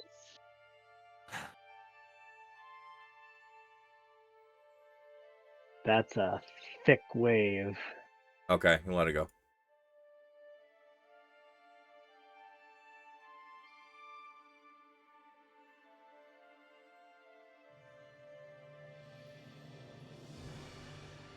All right, well, the men are a little more ready for battle after Pheonix's impromptu speech. Yeah. And then while they were cheering, he was doing a whole bunch of like, fucking fist pumping and yeah, that kind of thing. What you do after you give a speech. And then he'll hop down and head back to his trebuchet, eager to cut the string or fucking release the handle, whatever the fuck it is. Now, they are about. You hear Marshal Valius say, 300 feet! Release the trebuchets! You guys hear not only these two here, the one, get off. Go off. Pheonix, are you also releasing yours? Anybody around, all you hear is, oh, fuck yeah! And then the handle slings. Yeah, one's in the back throughout the town, sitting on top of all the other, walls and towers at the walls start going off. These front ones also go off. You see large amounts of enemies flying through the air, getting crushed. But it looks like it's mostly the zombie and skeleton. Let me change music. I forgot to do that. Could we see that though? I mean, you would definitely be able to see bits of it. There is like some lightning striking from the shadow illusion. Lighting up the area a bit here and there. So we are occasionally getting like flashes of yes, the army. indeed.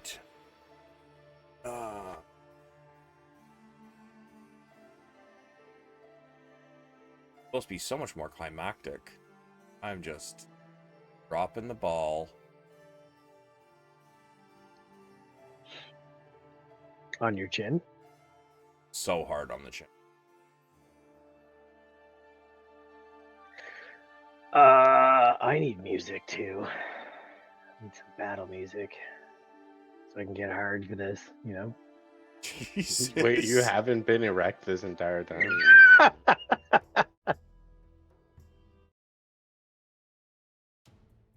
Alright, there we go. I got a good one. I got a good fantasy throb music. going, dude. I'm using Their Finest Hour by Savk. Rob. Is this on a playlist? Yes. On Spotify? Yes. What's the playlist called? This one I made myself, but the one I got it from is Is just it called... open? What?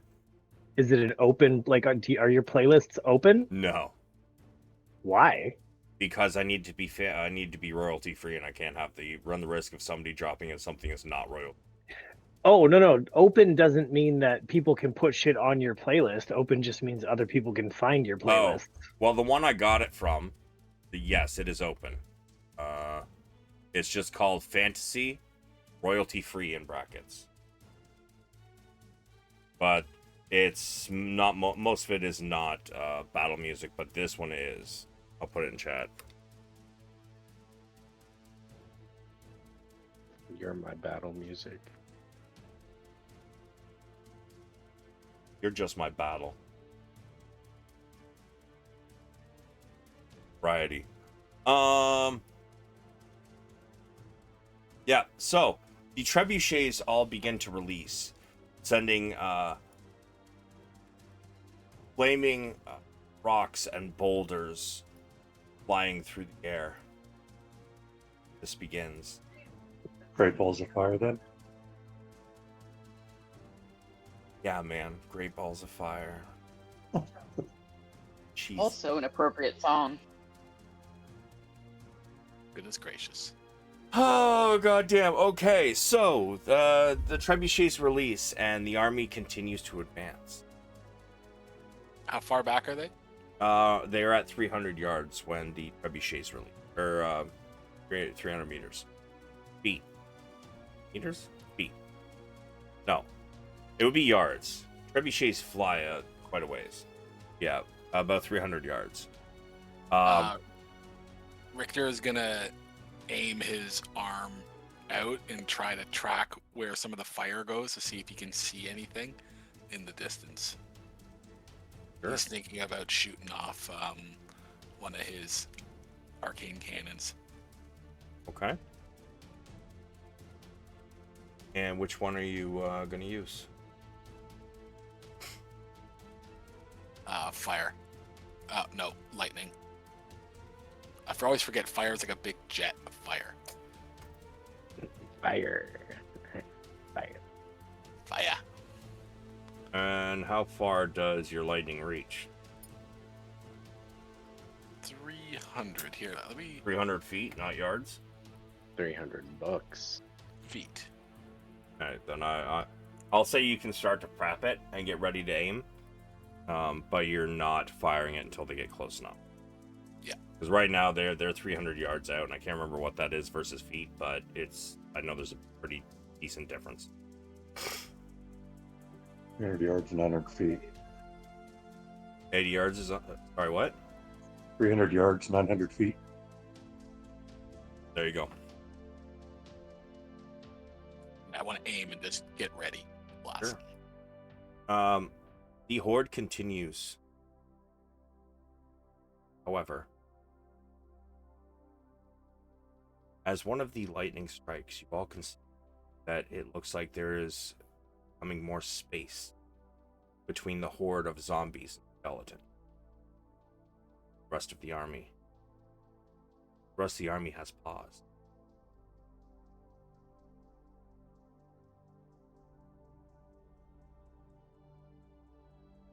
"200 yards!" You hear Valius cry out. Trebuchets. Pheonix, the trebuchet you are working, you see somebody come over and start adjusting it, and it seems like there's a little more slack in the line. I mean, it's still taut, but it's not as taut, you know? I Taut. I mean, if it's ready, Pheonix is gonna fucking rip that handle again. All the trebuchets begin firing again. So Sales. lightning. Sure. Sorry.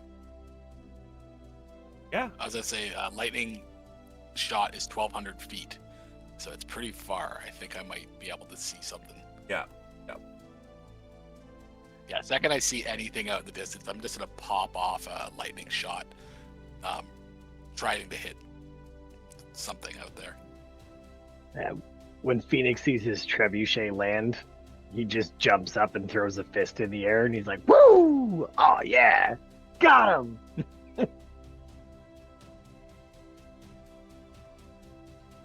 The front lines of the army continue. And as they continue closer and closer, you see their gaps are filled up with more zombies.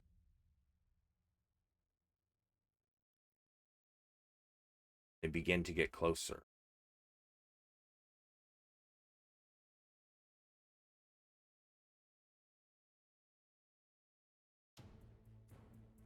Do I see if I hit anything? Yeah, you took out a nice chunk of their line. Nice. Yeah, Pheonix is ushering the guys to fucking reload this trebuchet again. He's like, come on, let's go.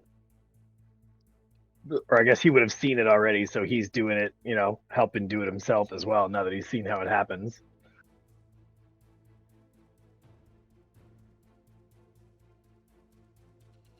This fucking nighttime.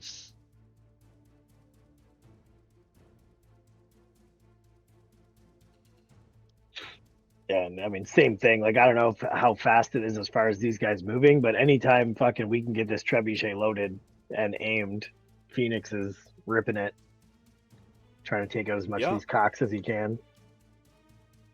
Full send. But as you guys continue to take more and more of these creatures, it seems there's more and more to fill this. And now it is blatantly obvious that the heaviest part of the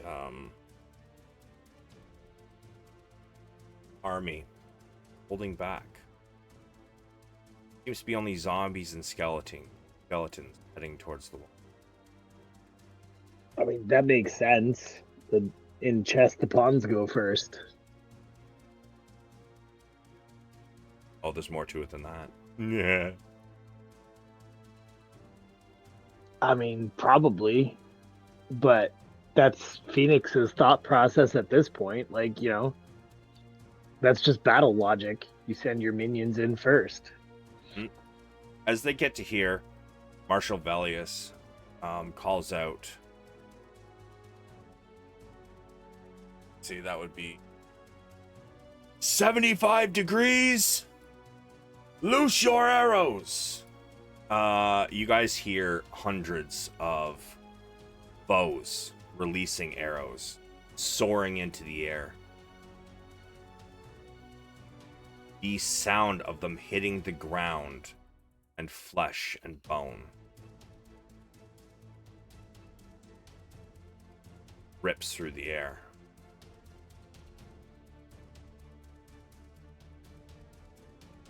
"80 degrees!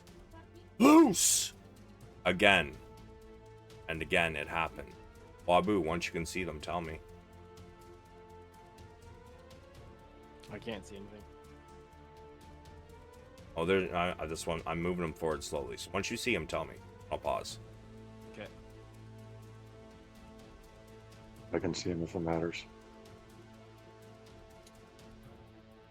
Oh, it matters. At this point, you guys can start loosing out spells and whatnot if you can see them. No initiative order yet.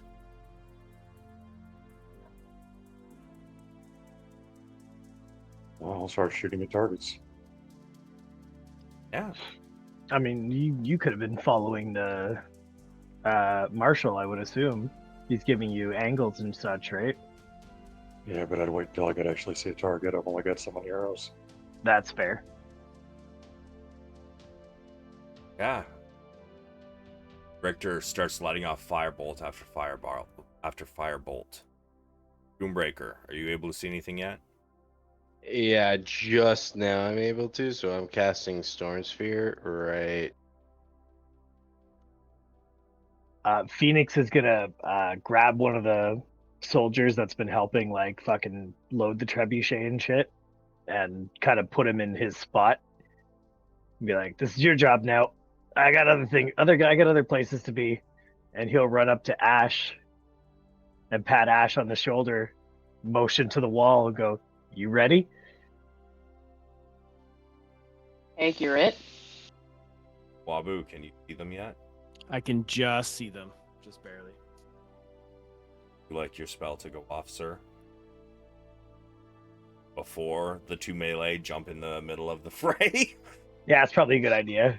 Oh, we're waiting. We're like looking at Wabu, and we're like, Yeah, Pheonix is Ow. standing up on Ow. one of these peaks on the wall, looking at Ow, Wabu, ow. like, "Let's go." Can I let them get like how far out are they? Sorry. They're pretty fucking close. Yeah. I have to 30 put a feet from 20 me right now? foot radius. Can I let them get 20 feet to the closest then fire? Just like 10 Uh, more feet closer. Sure.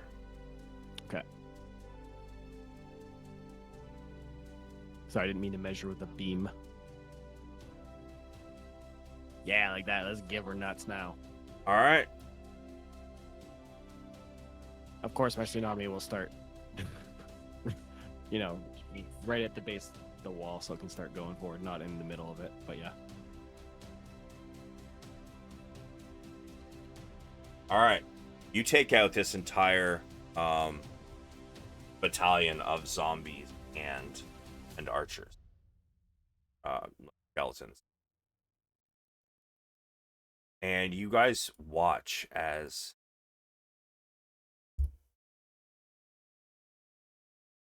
we get this proper here. Ash looks mildly disappointed. Oh, I'm sure there'll be leftovers. Oh, there will be. Well, she can't see very far, so.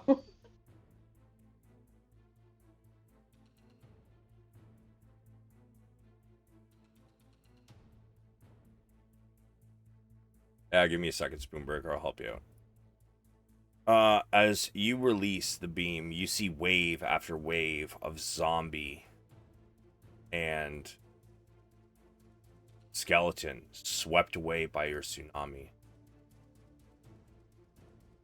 And it goes how long? 300 feet, right? 50 feet a turn? 50 feet a turn, and it goes up to. The wall's height is by 50 feet and each turn, so six rounds. So 50 feet per round. Yes, 300 feet. Sorry. Okay. And it does damage too, right? It does. Yeah. Every turn does damage. Everything he just hit died, but that's why the others stopped. Because they knew Wabu was going to cast a spell? Uh-huh. How? So something you want the player knowledge? I can give you the player knowledge. But your characters aren't going to know this. Sure. So, when you create undead, you can decide to look through their eyes as an action. Okay. So, this was used in Grimgalier against an undead army. Which means they are aware of your trick, which is why the entire army stopped. So when they saw us up here. Yeah. Cool. Fair enough. I was like, that's fucking meta, but it's not. You win. Yeah, no. That's exactly what I was going for. That's why I kept trying to hint that the big ones all stopped. But fortunately. But you did kill several thousand zombies and skeleton. Spoonbreaker, your sphere also got several of them. In fact, where you spawned it seemed the zombies and skeletons just kept walking directly in. When that fucking wave goes off and Pheonix is standing up on his perch here, when that wave goes off, he'll start like cheering and like encouraging the men, like yeah, getting them wound up again. The men join you in this cheer, thinking that this was an easy victory. And then lightning crashes. And you see the horde behind the army. And Pheonix yells out, "Ain't it over yet, men? Tighten up your buttholes. We're going in." All right, now for the second wave, as Wabu, or tsunami, stops.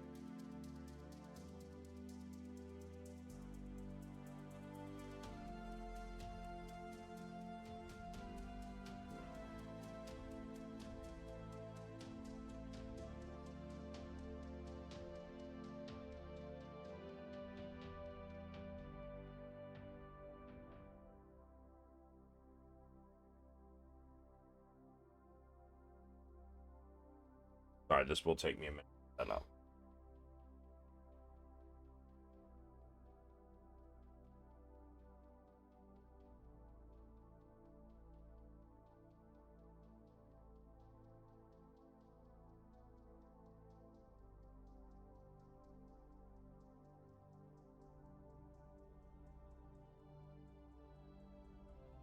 Son of a bitch. Of course, it's gonna be a pain in my ass. If it's a pain in your ass, don't sit on it. Unfortunately, that's where I have to sit, though. Okay. So, take the butt plug off your chair then. Listen here, motherfucker.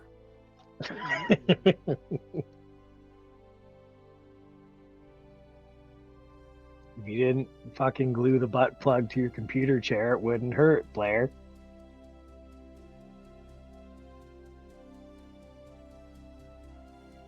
He's got a point.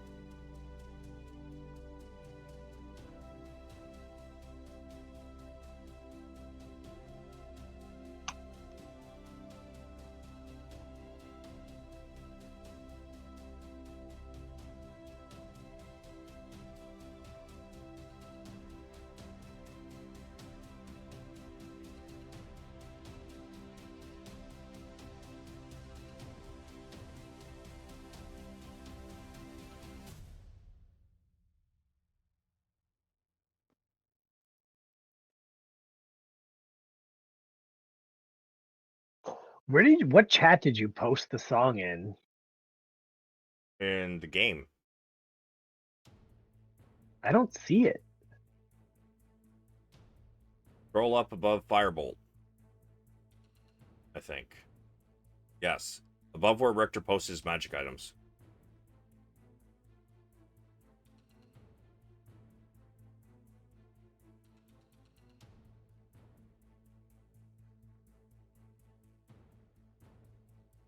Oh, there it is. I scrolled past it like 3 times.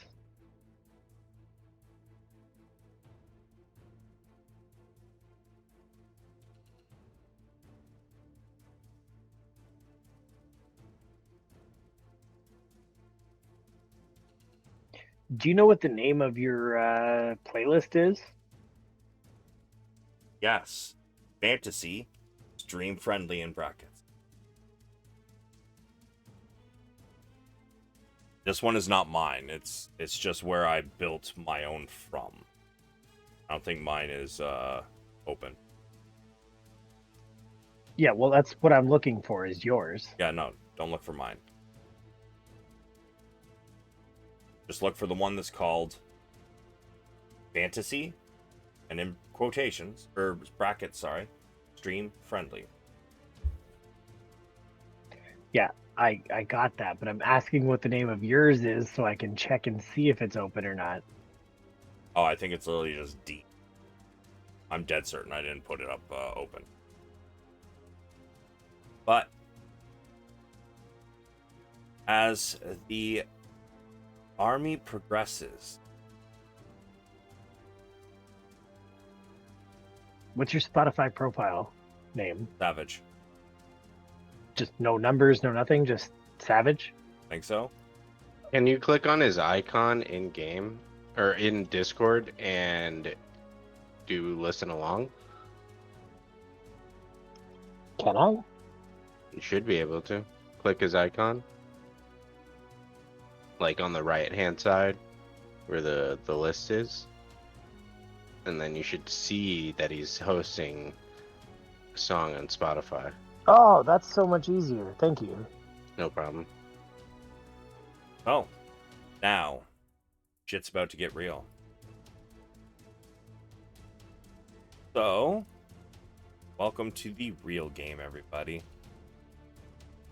You may all roll your initiatives. Make sure to click your tokens first. Nailed it. In case anyone's wondering, that is a 3. So that's how we're starting out. Richter, fucking roaring in.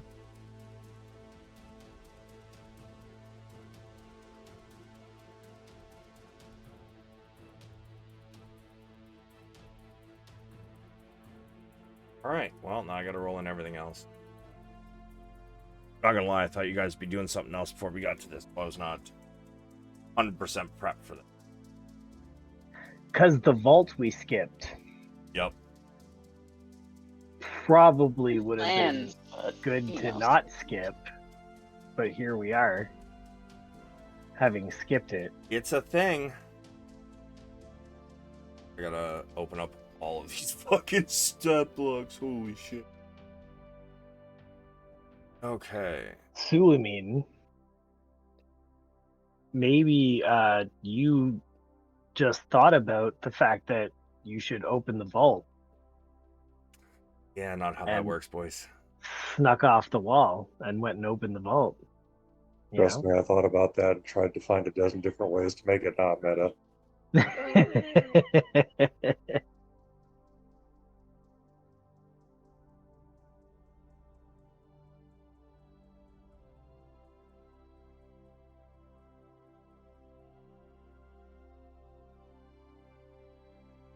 Alright, let's see.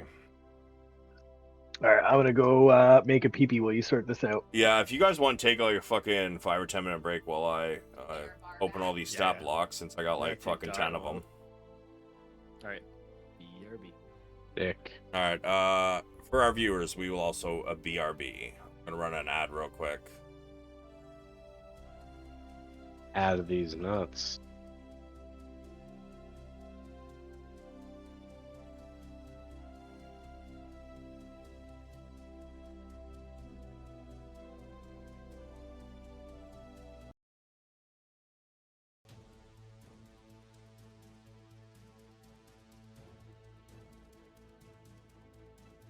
Okay, I've got to sort it out. Oh, I forgot to roll initiative. Son of a bitch.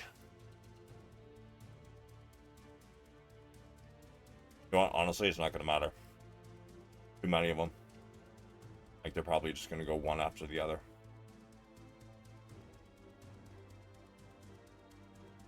Horsemen are all going to be at the same speed.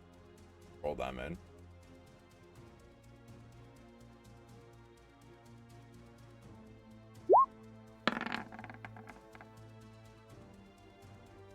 Ah!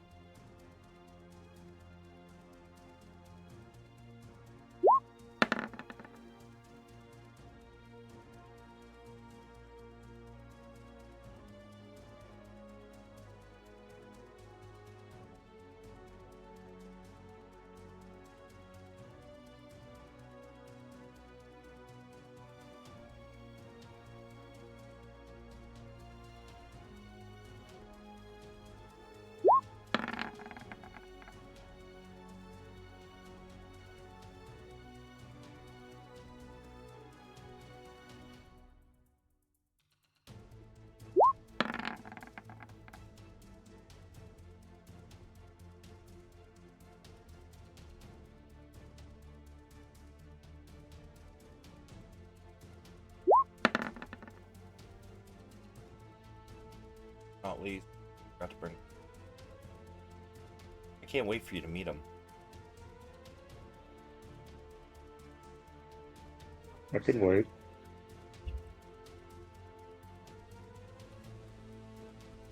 Bet you could. I mean, we're flexible like that. It's cool.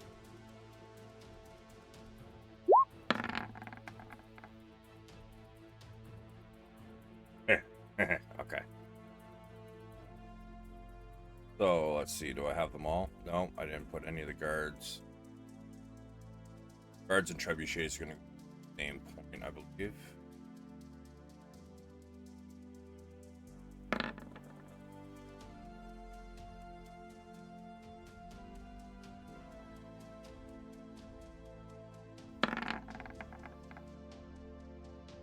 Yeah. The guards and trebuchets will bottom of the order, I think.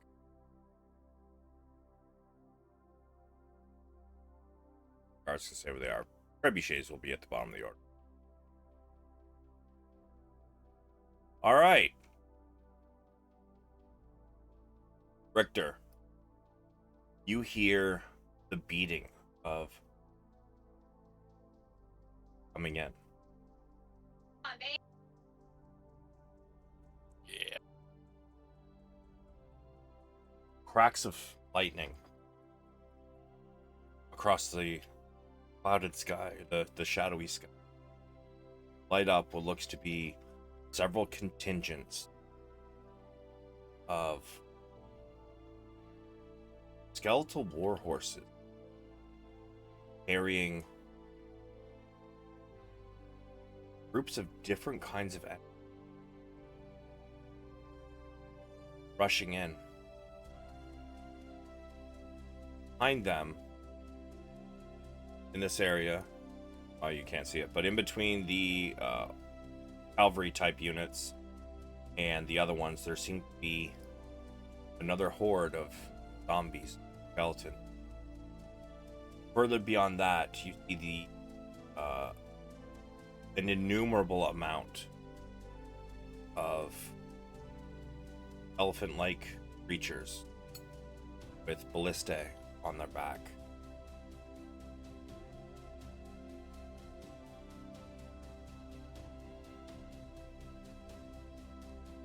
Uh-oh. I'm going to say what you can do here is, because you cannot technically see it, you tell me what you want to do, and there just might be a flash of lightning that, you know, happens across the sky, enough for you to get something off.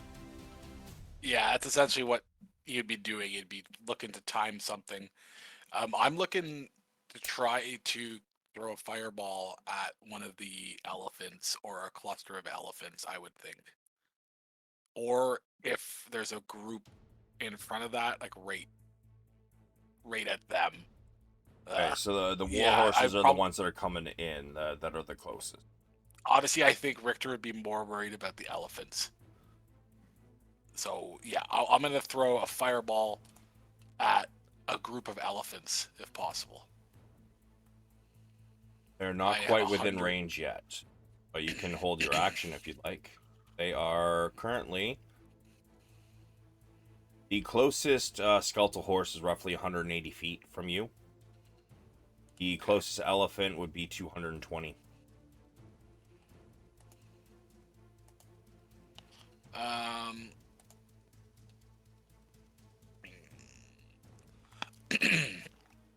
Okay then.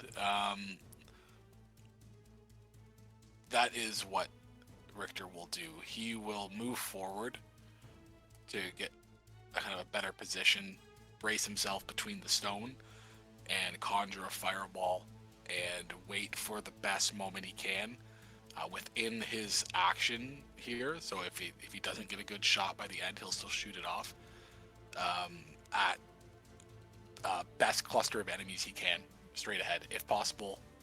Elephants, if not the charging cavalry. Okay. Nightwings are holding their position 300 feet so out, up in the sky. Spoonbreaker. Yeah. Cracks of lightning flood the sky. You know what? To make this easier for you guys, I think what I'm going to do...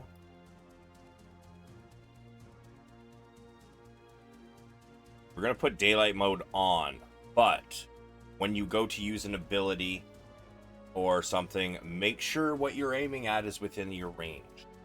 Might have to use the measure tool a bit, but at least now, because if I'm going to do the fucking lightnings cracking across the sky so you guys can see the incoming army, then you might as well actually be able to see. Let's go. Works for me. So, what you got, good sir?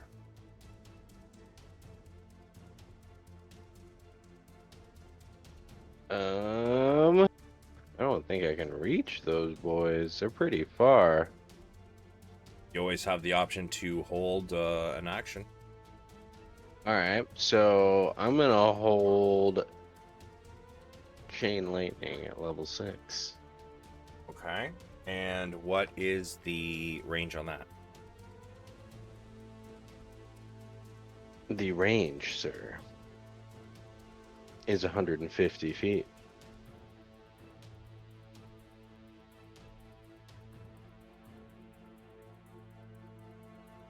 Okay. Okay. Gold. Ash.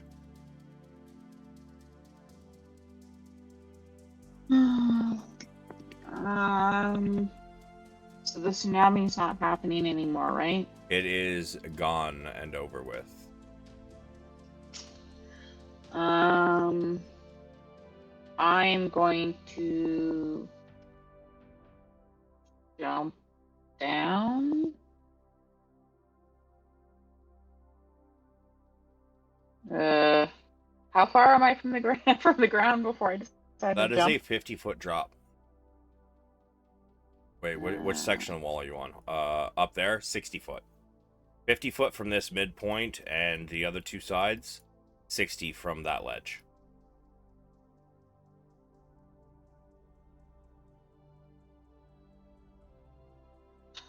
I am going to actually crack out Vulch.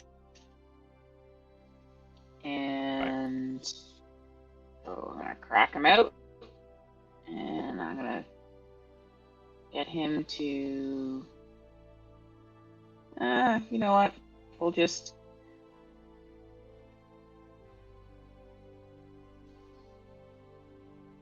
Alright, so let me do this. how Hold on.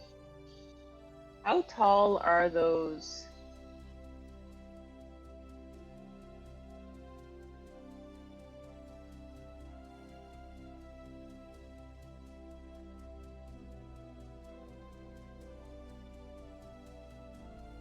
What just happened?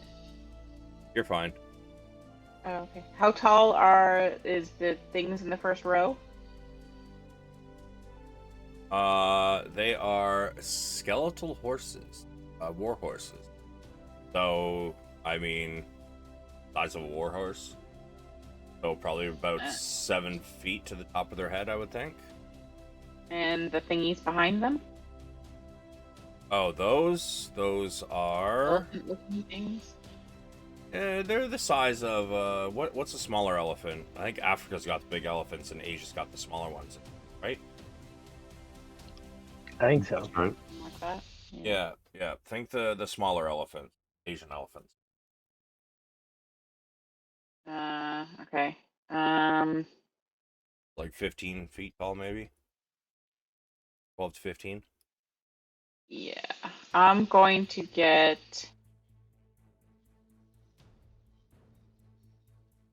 Bulge to put me on the ground. Right. A bad idea, but get him to put me on the ground. And I am going to not put him back in the thing yet, in his file thing yet, but I will get him to just fly the length of this wall just to keep watch. He's gonna fly. Oh, I guess that's too far. Way too far. He went down 50 yeah, feet yes. already, or 60 feet. Yeah. Yeah. So he should. Actually, he would be there because if he went down 50 feet and he has 60 feet of movement. Yeah, okay. So, no, he has 80 feet of movement. Okay. Let me double check. Let me double check. 60 unarmored, so he's armored, so he's 50. Yeah, so he's on the ground with me. Okay. That sucks. And yeah, I've dismounted and I can go 30 feet, so No, you can go half of your movement. half of my movement. It takes Okay, half so- your movement to get on your mount. Okay. Alrighty, so I am here and I'm going to hold an action to punch something in the face. Okay. The guards loose another round of arrows.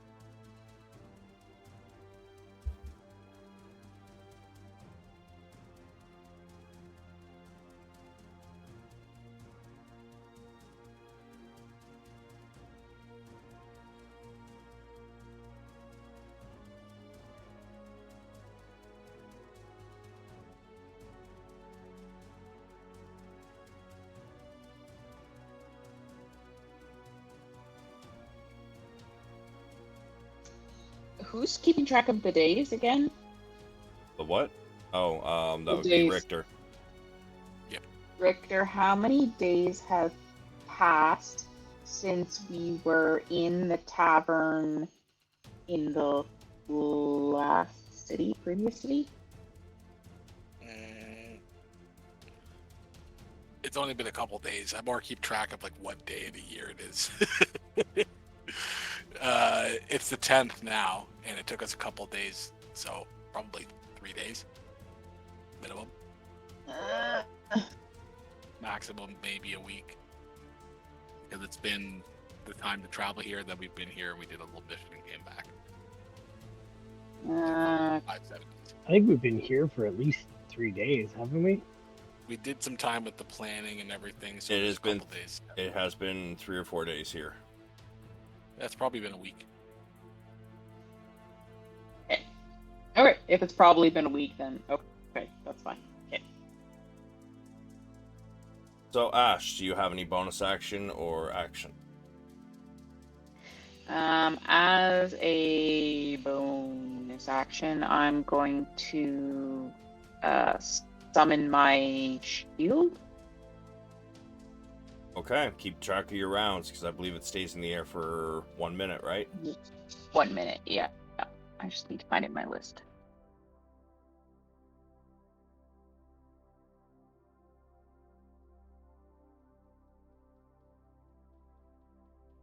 So just remember, at the top of the turn, your next turn, that will be 1 round. And that's 6 seconds, right? Uh-huh. Okay. Sulameen. I'm gonna aim at. Sorry, I got a quick question. Does that shield float around you, Yes. Ash? Yeah, it does. It's right in front of me. Like directly in front of you, like 5 feet?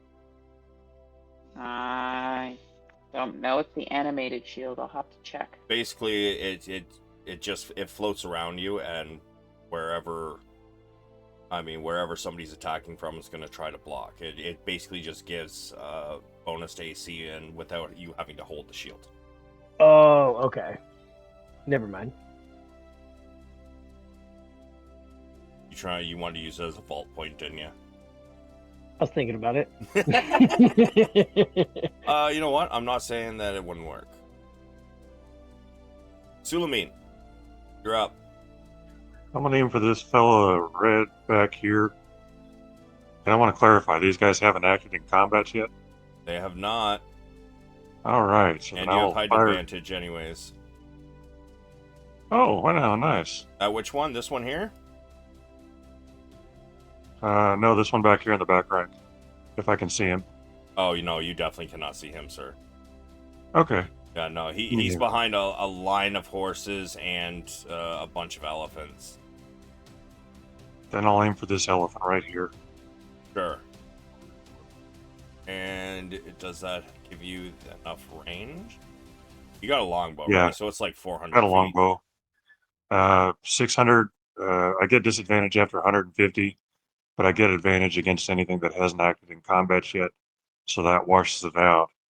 And then I think you said height advantage. Does that give me advantage or no? Advantage and disadvantage doesn't stack. They can just cancel one another out. So if you get, let's say you had like 3 reasons to have disadvantage, or sorry, 1 reason to have disadvantage, you had 3 reasons to have advantage, it would always be a straight roll. Okay, so it's a straight roll then. So I will send it.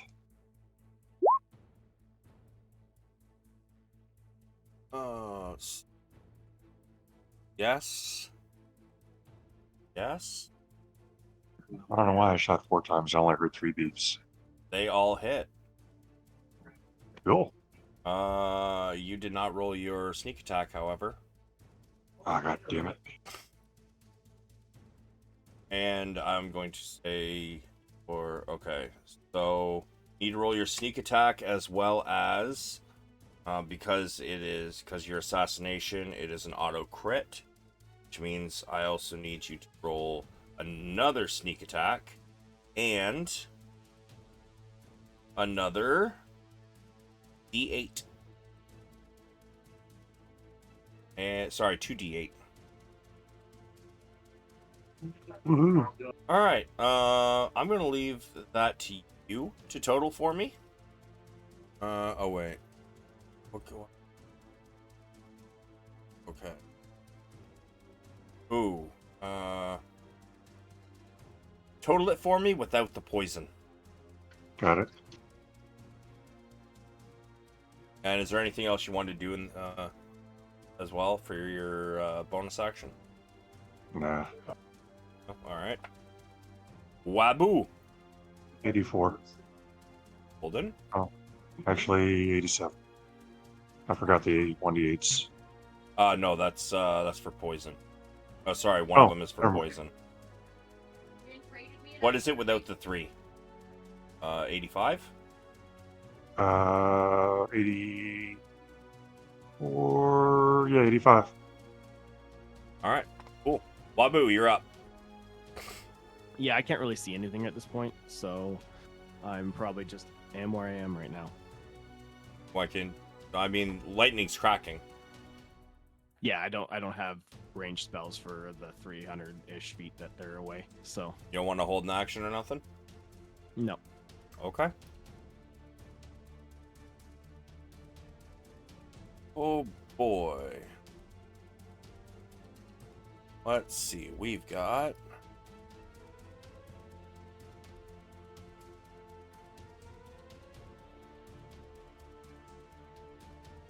either of those and hit anything yet.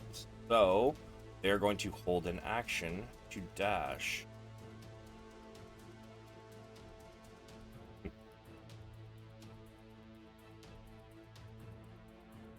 From far north on the cliff,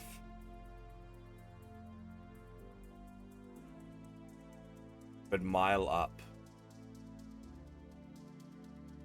though you cannot see, you hear.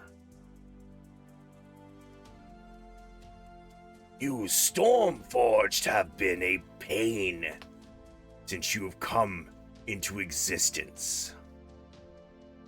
Thinking you could sneak upon my mine, my lab, and stop my plans. Look before you, past your walls. This is what you have wrought on the people you try to protect. The voice booms loud, almost popping eardrums. Your guy's head pounds. Theatrics, not no combat effect. But in response, Marshal Velius calls out, "Do not be afraid. He shows himself not, for he is cowardly. He uses dead creatures to bring us slaughter, but we will slaughter them." The men cheer and arrows begin knocking. Pheonix, you're up.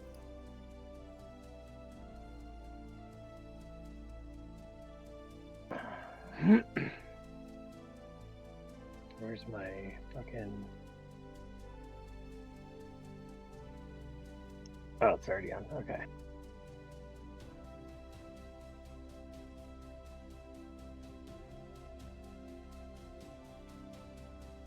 Yeah, I'm gonna try and fucking jump down on top of Ash. And I'm hoping that if I I'm not an attack, so obviously I'm just kind of coming in. The shield will catch it and I can bounce off. Or no, wait, never mind. I thought you were using it as never a mind. vault point, not a point to like stop your descent. Yeah, never mind. I totally forgot. I found a whole nother thing. Hang on. Hiya. Monk stuff. Monk shit, bro. The action when you fall to reduce falling damage take by an amount equal to 5 times your monk.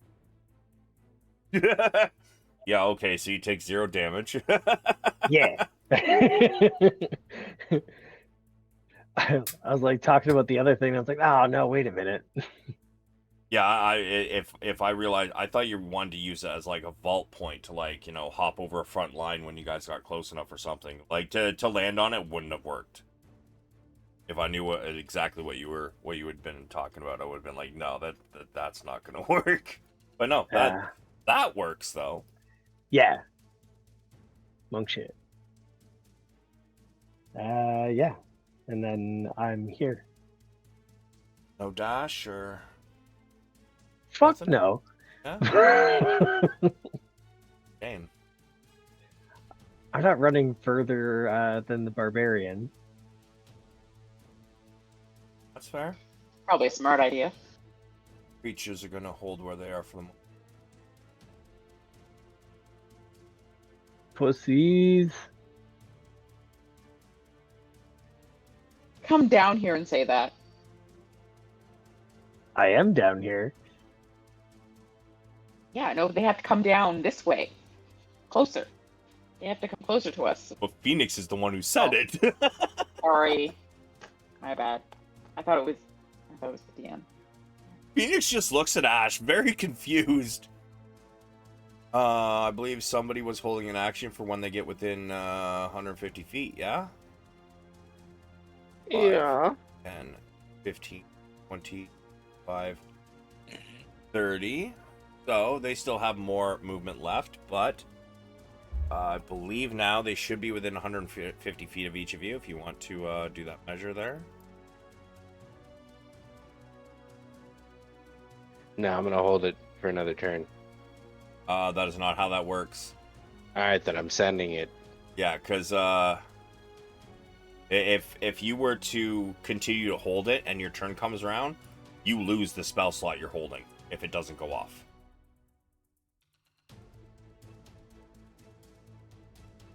You know what I mean? We can't have that now, can we? All right, so we've got a fireball coming up first. Richter, where are you dropping it? He's nuts. On their forehead. Right there, eh? Okay. You draw me the radius, please.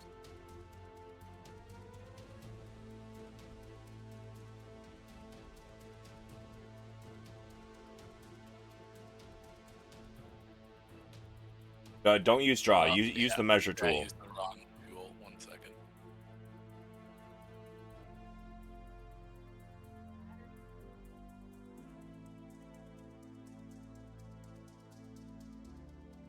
Can't All stop right, coming and he so- won't stop coming. All right, hold that for a minute. Wait, can we also do that for me?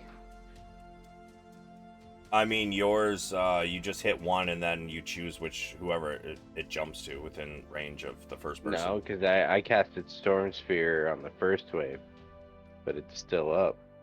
That's because I can't delete it. That was several minutes ago. It's pretty sure it only lasts a minute. Yeah.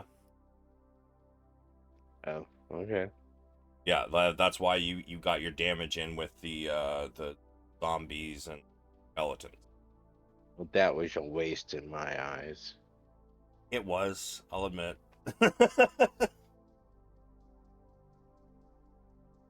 All right.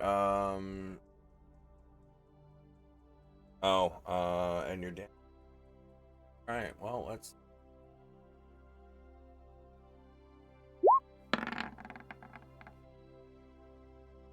They pass. So take half of 31, which is our right amount.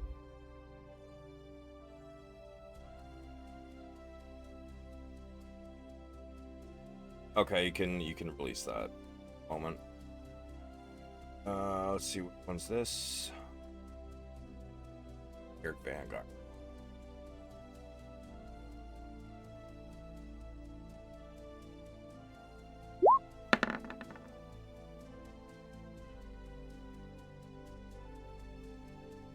And the Ghost Knight Templar.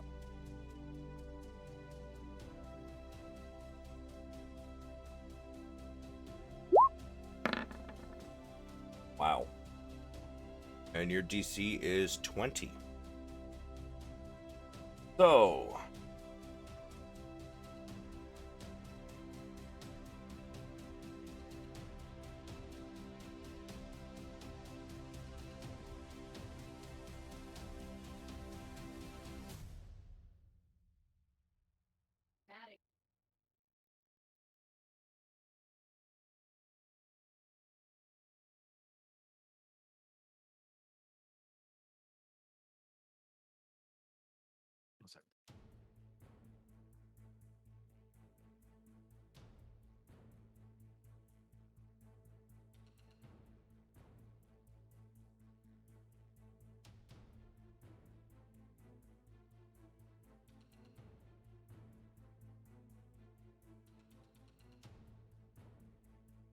draw for me one more time there, watch.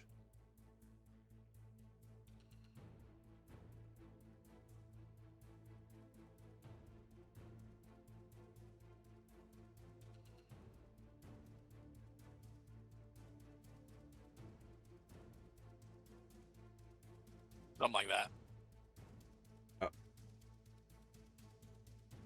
Okay, you can release it.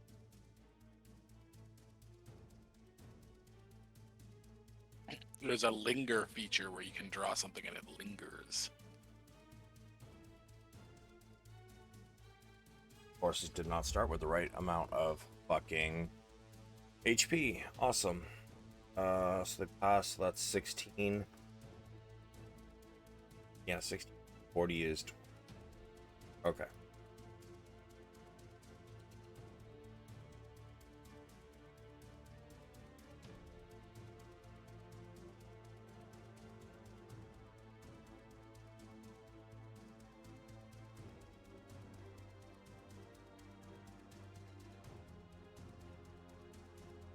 Ones are close enough, and then these ones failed. They take the full count.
And I believe, let's see. All right, which one are you hitting? Spoonbreaker. Spoonbreaker who? You. Who are you hitting with your chain lightning? Who's the first target? I'll slap this dude's titty. The dude on the back or the horse?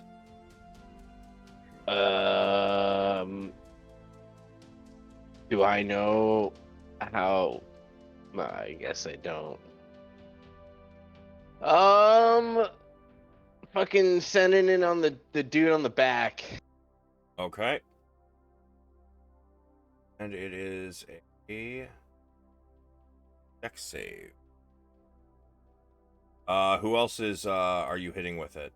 It hits one and then it jumps to several people, right? Yeah, I'm gonna hit the dude on the back, the first one, the one behind him, the one to the left, Okay. the one to the right of that, so this one, and then this one. I think it's 7, right? 3 bolts from the first guy, so it hits 4 people total. Okay.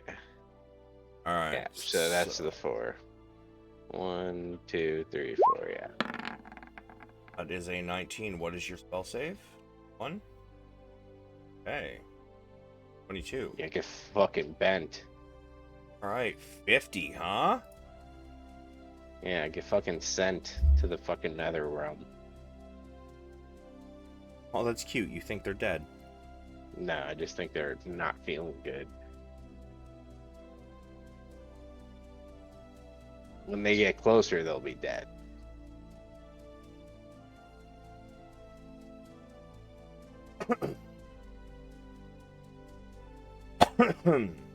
Okay, so simultaneously a fireball streaks out, hitting several of these creatures. Lightning bolt? I'm getting there. First one first. I haven't done any descriptions yet. Fireball streaks out, exploding in an area. Several of the creatures in there quite obviously take some damage as the horses seem to have charred bones now. The creatures on the back scream out in pain as their flesh begins to blister. However, they continue to run. as a chain lightning strikes higher up in the line formation, hitting a few of these creatures in metal armor. Bolt of lightning jumps from one to another to another and to another. They make no sound, but the char marks on their armor are very visible.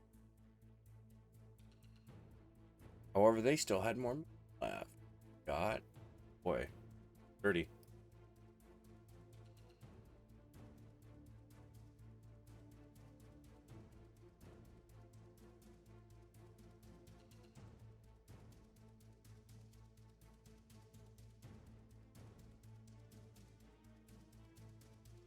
And the held action of the necro elephants. How far can they got? Wow, really?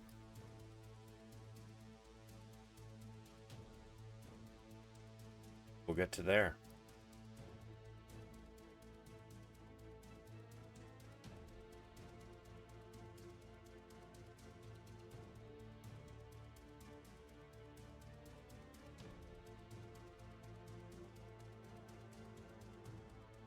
They will get to there. You know what? Yeah, they're not going to dash like a trampled. The trebuchets go off.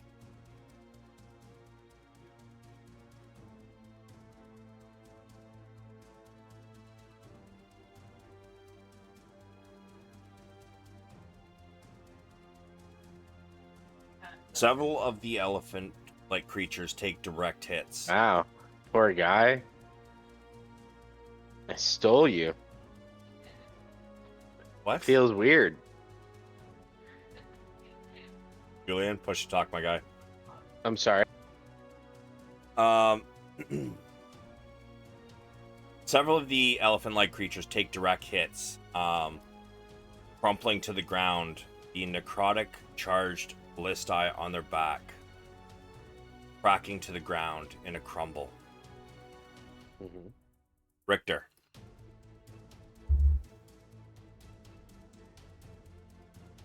Okay, one moment.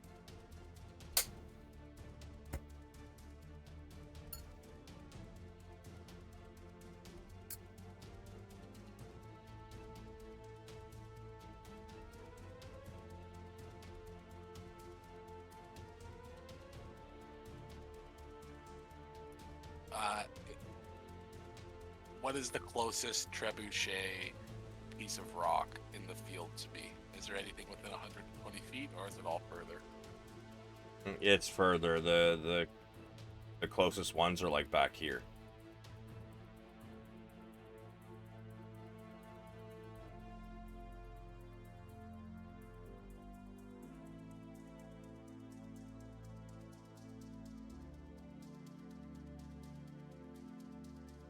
I'm going to cast a haste spell on Ash if she'll let me do that to her. Absolutely.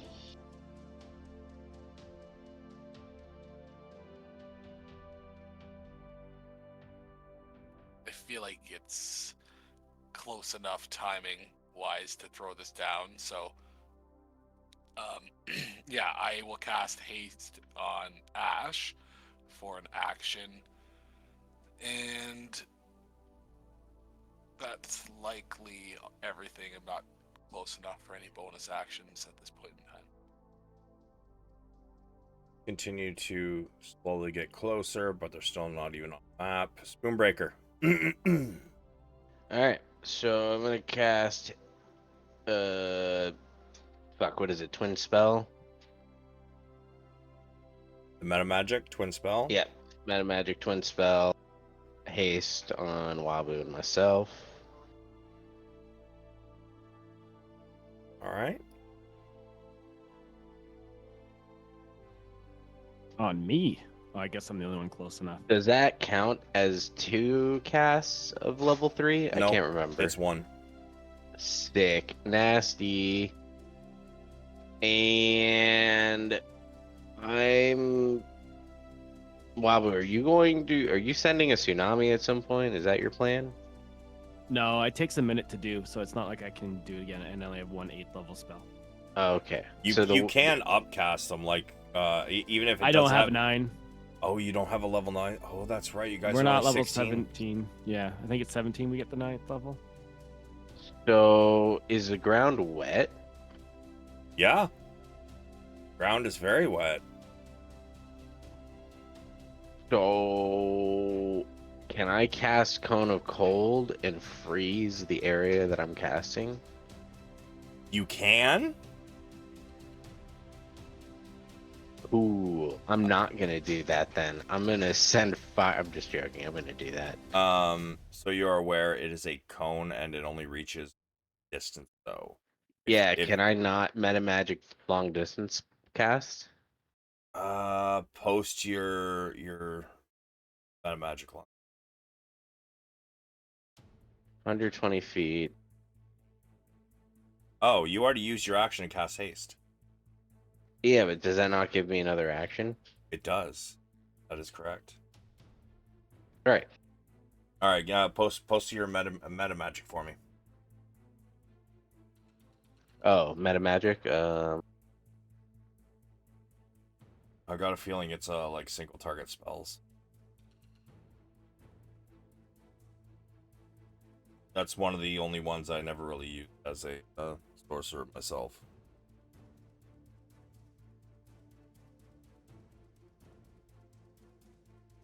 I believe it's distance spell.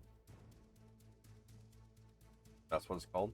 I don't even actually have that. So don't even worry about that, brother. We're just gonna vibe.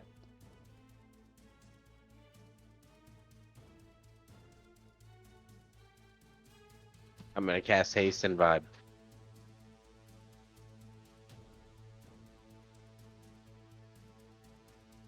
Okay, but you don't have distance spell?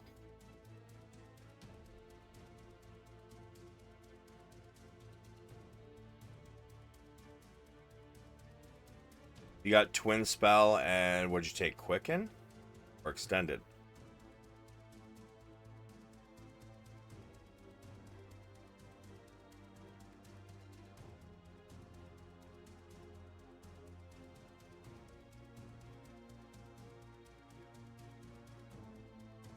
I'm sorry, you said twin spell. Which meta magics did you take? Oh, it was like adept magic. Hold on, I don't know why my Twinned, sheet keeps careful, and closing. quickened. Yeah, careful, quickened. Okay, yeah. So, do you have anything you want to do with your other action? No, that's what I was saying. Like, I'm gonna cast haste on Wabu and myself, and I'm actually gonna wait for next turn. Okay. I thought I said that without. I thought that was said. Sorry. I think you said you were gonna vibe, but Yeah. I just figured if you got an extra As a action, I'd bonus ask. bonus action, Blair. Jeez. Yeah. As a bonus action, I'm gonna like whistle a little tune to myself. All right, sure. Ash, you're up. Okay. I am going to, as a bonus action, the first thing I'm going to do, I'm going to use my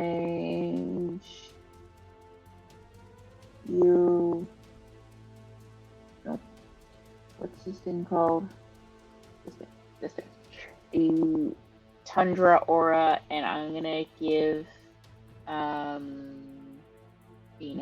2 temporary hit points, and I'm gonna give myself 2 temporary hit points. 2. I think it scales with your level, does it not? It does. Oh, increases by 3 at 5. 4 by 10, 50, so 5, 7 temporary hit points. Okay. Makes more sense. So I get 7? You get 7. Yeah. Dope. Good. You're gonna fucking need them. Let's go. Yeah. And then I. Go ahead. Sorry, go ahead. No, go ahead. And then I'm gonna go 5, 10, 15, 20, 25, 30. And I'm hasted, right? So I can go twice my distance. Mm-hmm. Dash And you have that. 2 extra AC as well. Yeah, and advantage on dexterity. So if I dash, does that take my? Do I still have my action then because I'm hasted? Well, I mean, you would still have 1 action, yeah. Yeah. Okay. Just checking. But I mean, if it doubled your movement, I think you got what 40 feet to start with. So right now your movement is 80. Okay.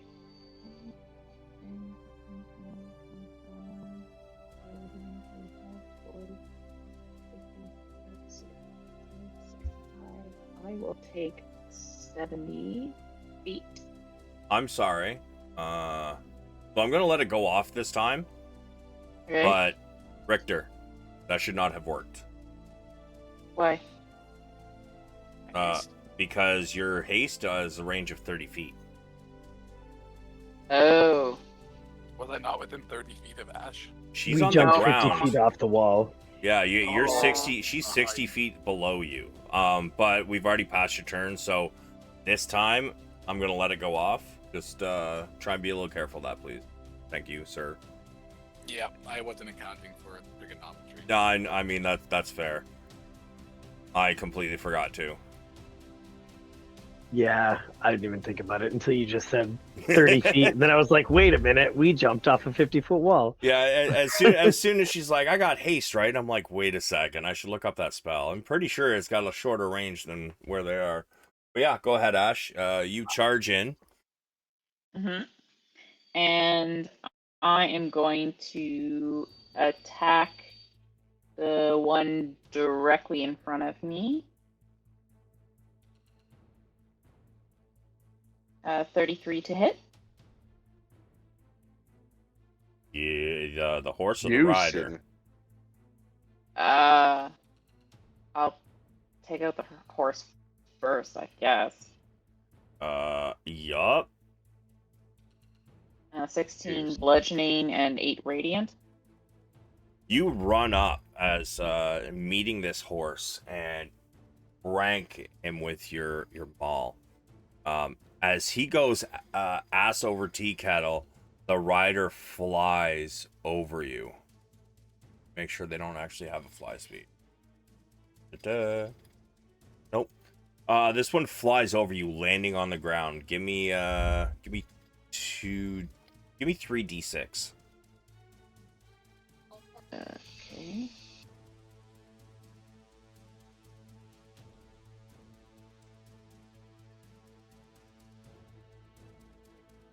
$13. Okay. Continue. So I normally get 2 weapon attacks, but because I used to use the dash, do I still get the 2 weapon attacks?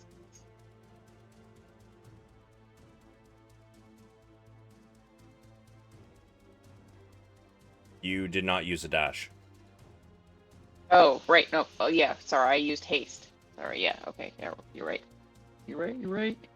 Am I close enough to now hit the rider, or do I have to use my last 5 feet to? You would have to get turn around for 5 feet. Yes, you have advantage on these attacks. Yep. Turn around for 5 feet, and I'm gonna hit him now. 30 to hit. I mean that's. Give me an advantage. See if you crit. That you got advantage. You got to roll the other one. Did this man take fall damage for eating shit off his horse? That's what the 13 Seriously. is. Oh, okay, cool. Sorry. How do I? So roll it again for advantage, or do you just want a d20? Just give me a d20. And now after this, you can just hit the advantage button at the top. Ah, yes. Damn, Ash, you ain't new. You having a rough day today? Yeah, I'm sorry. Oh, damn. All right, so that is a total of 21 and 5 is 26, 29. Let's just say when you told Spoonbreaker where passive perception was. I hadn't found it yet. I was like, Bro, you have been in this game a year and a half. Are you kidding? oh, it's almost been 2, so yeah, I know. Holy shit. Oh, my soul hurts right now. Make your other Mind you. attack. I did. I went for the horse and one for him. Uh-huh. Uh-huh. You have oh, haste. yeah, and one more. Yeah, sorry. Oh my god. My life. My 31 to life. hit. God damn. Yes, that hits. 23, Bludgeoning 26. 10 radiant.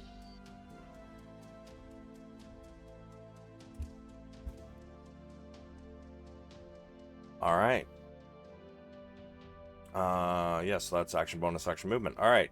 Guards, let loose another rain of arrows. Ash, I would like you to make a dex save. Can do. 17. That is a pass. Arrows, seem to be raining down around you. The one at your feet that you've been hitting, you dodge an arrow just in time to see 4 of them sink into this one, killing her. This horse dies, this rider flies. Can take 10. Nice rhyme. Thank you. I didn't even try. It's almost like I'm Eminem. Almost. That one and that one both go down. 1, 2, both lose health.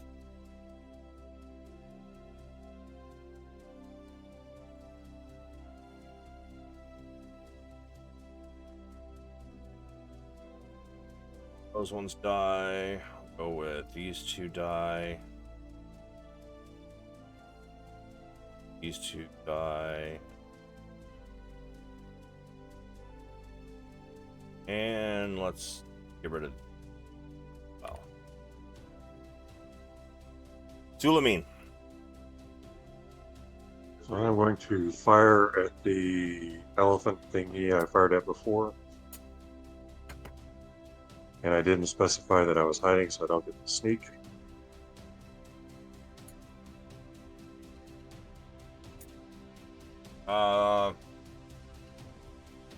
I would say you have... you're not going to have advantage, but you can have a straight. So, okay, well, 21. Take that.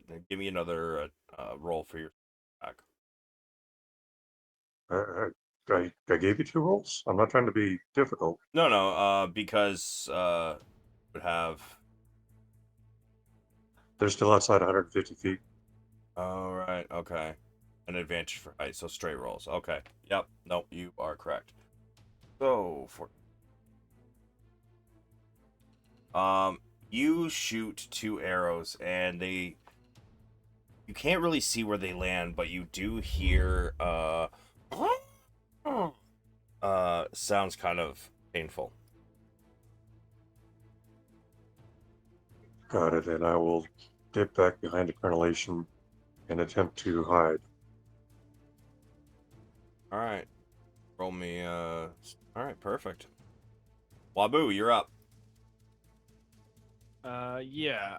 Just want to clarify 2 things. One, the big elephant things are still walking towards us, right? Yes, they are. Okay. And everybody on this line is all baddies, right? Like, I'm not being confused that some of these are our team. Oh, they are all coming for your ass. Okay. I don't have a lot of long range spells, so I will just cast Spiked Growth. All right. Let me get a square here.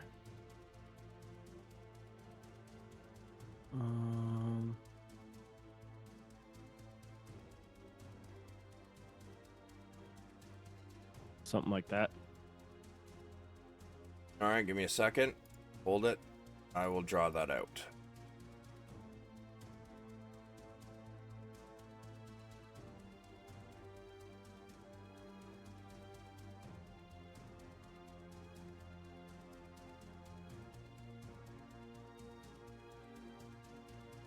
All right, you can let go. Okay, and then they all take 2d4. Post it for me, please. I need to know if it's deep or if it's across the ground.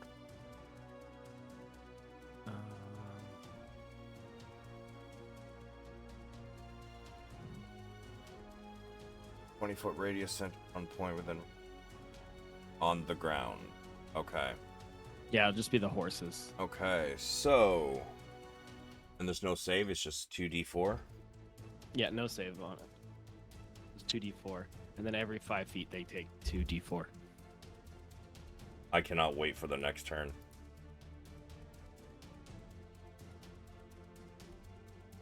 Seems awfully ominous. Never sounds good, does it? Yeah, I mean, I'm not. Were gonna those sweat horses it. dashing? They have a 60-foot movement. They did not dash because they didn't want to get too far ahead of everything else. Fair enough.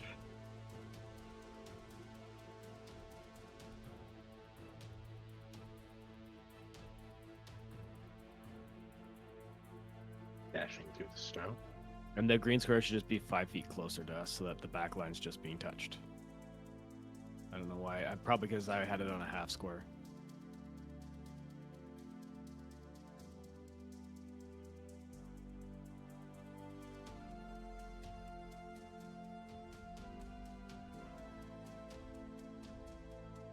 Oh, I didn't mean bigger. I meant. No, just I know, pushed it. but it Yeah. wasn't actually okay. it was big enough. So It won't affect any. It won't affect Exactly. anything, so yeah, cool.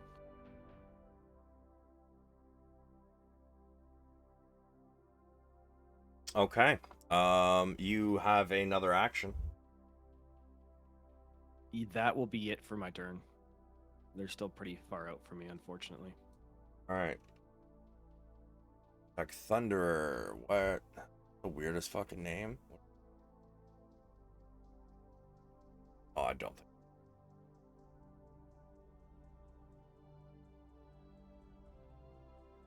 Oh, definitely not within. Alright. So they are going to just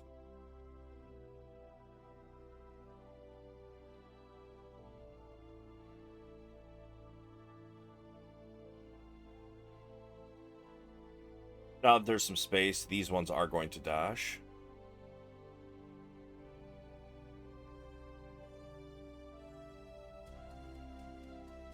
They are getting closer. You can hear their ballistas charging up. They are not yet within range.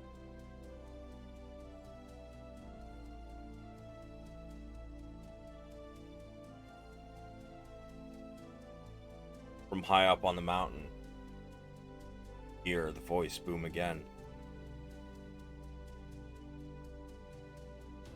This is your only warning. Turn and run, or become part of my horde. Once again, so loud, it begins to hurt the ears. Ignore him, men! Fight on! You hear from Marshal Velius. He's gonna drop some.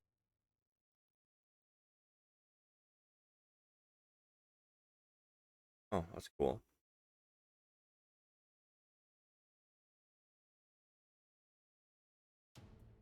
Oh, that's okay. Pheonix.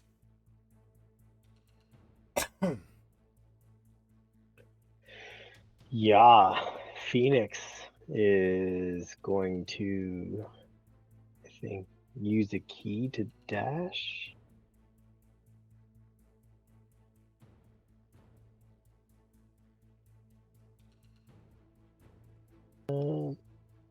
Yeah.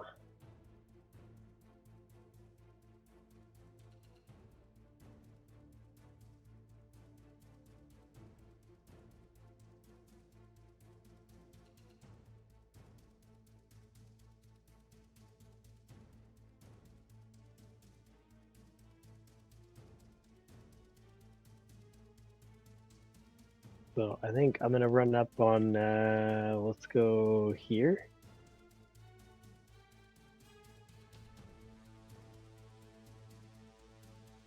Yeah, let's. Yeah, let's. Why not? Yeah. Right? Just fucking send it.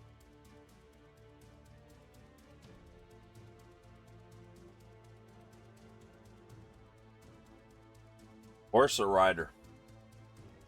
Horse. It's the horse, of course. Yeah, you you come rushing in and you slam it in the leg. You see the bone of the skeletal warhorse snap backwards. It makes no sound, but crumples to the ground, flying past you.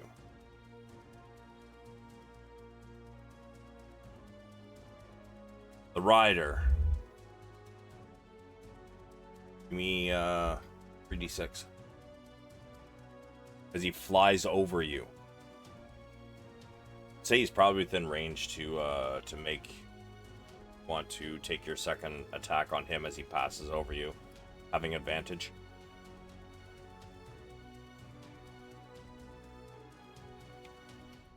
No, I'll let him eat the fall damage. Oh, he'd eat the fall damage either way. I figure, you kind of just like as he's passing over you, just punch up. And he continues to fly over you. Nah, Okay. I'm gonna wreck this horse. Sure.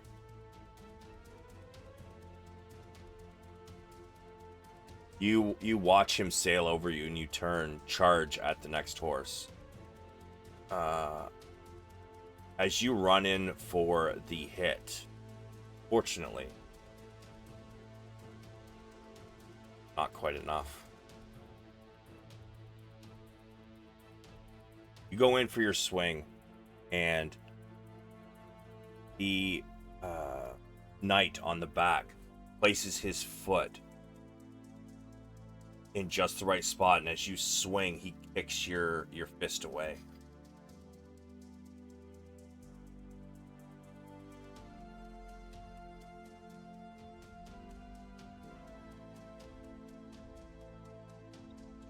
Wow, disrespectful. It is Where quite disrespectful. the fuck is my?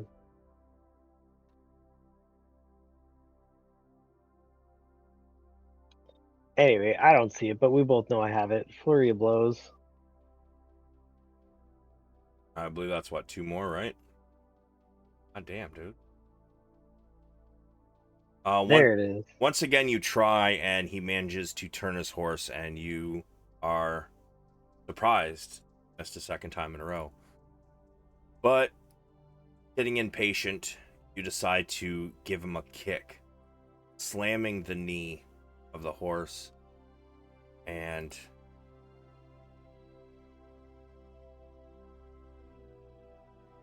this one you barely dodge as it flies past you. Ass over tea kettle. Dead.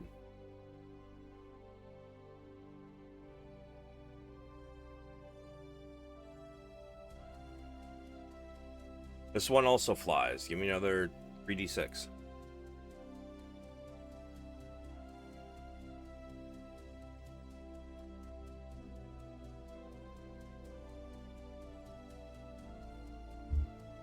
Pretty fucking decent. God damn it, Richter. What are you planning? All of it. Apparently. That's supposed to be to just me. Yeah. I mean, maybe nobody else saw it, but I saw it. I don't think Yeah, you can hide anything from the GM.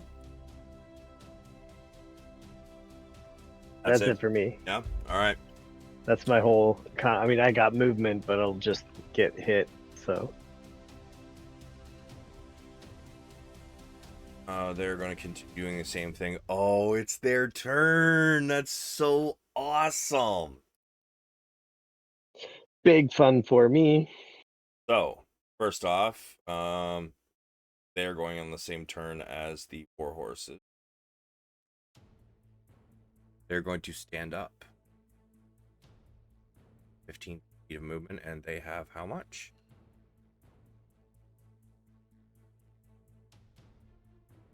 Templar. 30 feet, so 15 to stand up. And, yep, 15. Pheonix.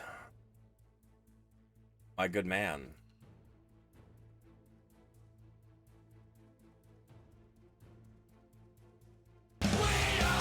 Jesus Christ.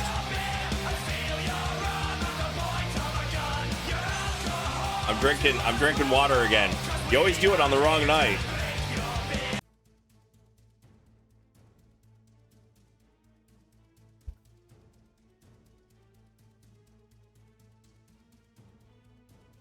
Sorry, somebody in my stream just scared the fuck out of me. Ghost Knight Templar, right.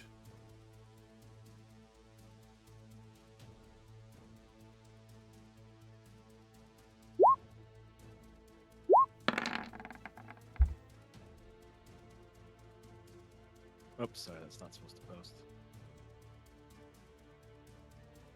Pheonix, how many of those hit?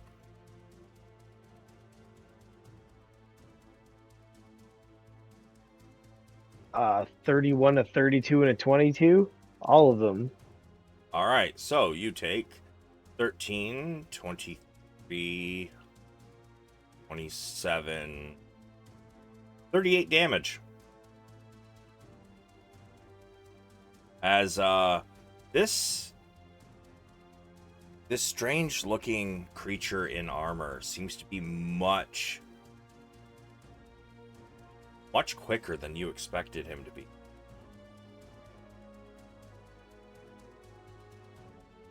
This one manages to make it in between the dead horse and the stampeding line to come up behind you.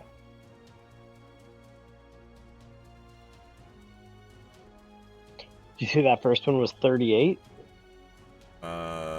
Yes, total, I believe.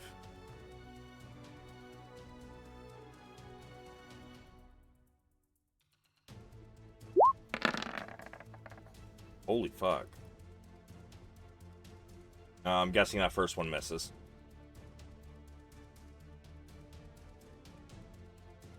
Yes. All right, so you hear the clanking of armor coming up behind you at a quick run. As you manage to sidestep the first swing, he follows back through with an upward slice and manages to catch your arm. And he brings it right back down, slicing into the front, the meat of the front of your thigh, dealing a total of 20 damage. Yeah. Yeah.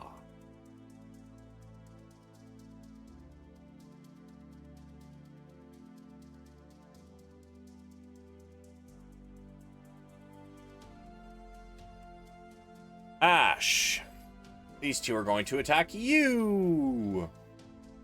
Okie dokie. What does these ones got? Whoops, I didn't mean to do that.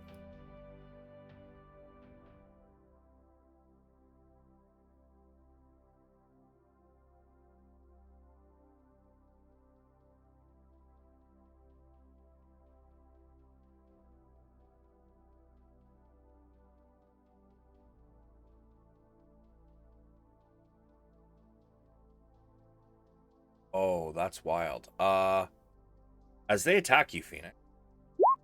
Sorry. They both use their bonus actions. Summon a mount. What? Yeah, I didn't realize I was there either. That's some bullshit.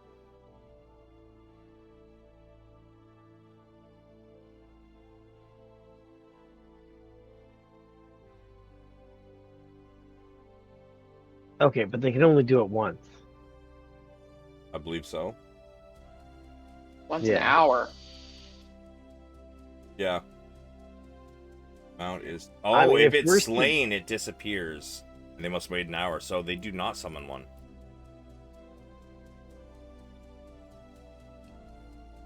Oh, shit. Yeah, I guess I should have read that whole sentence.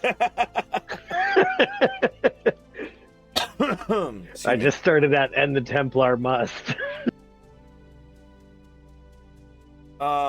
So Ash, Yes.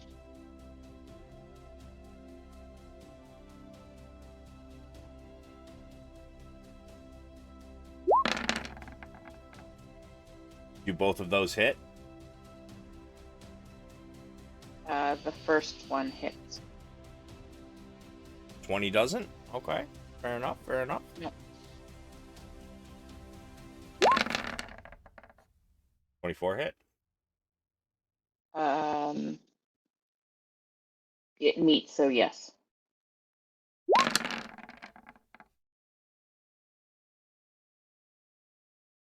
Oops, I think I did that wrong. It's supposed to be, yeah, there's supposed to be 2 claws in a bite. So, we're gonna ignore that second bite. All right. There's three bites. Yes, but the very first bite is from the one, but the okay. So let me do it this way.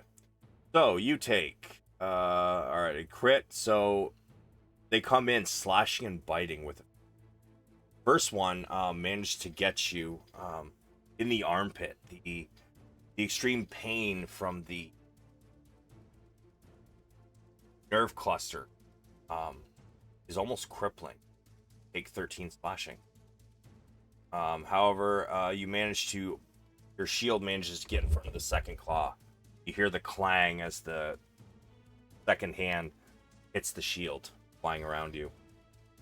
However, before it kind of pushes its way past and it bites you, dealing 16 necrotic and used by amount equal to necrotic damage taken. So the necrotic is 16.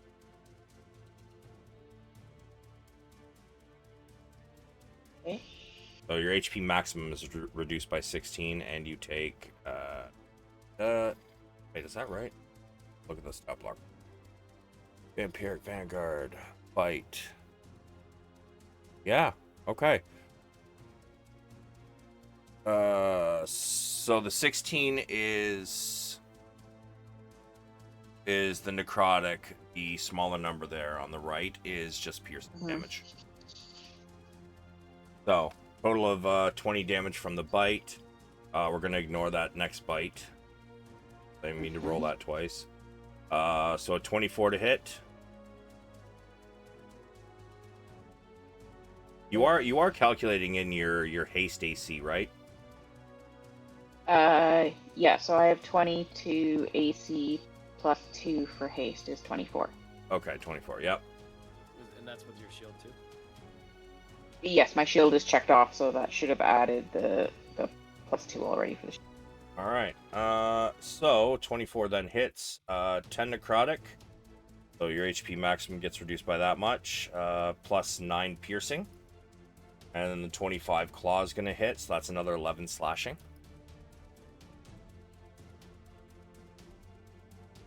Okay. This one here, oh, they're fun. I like these.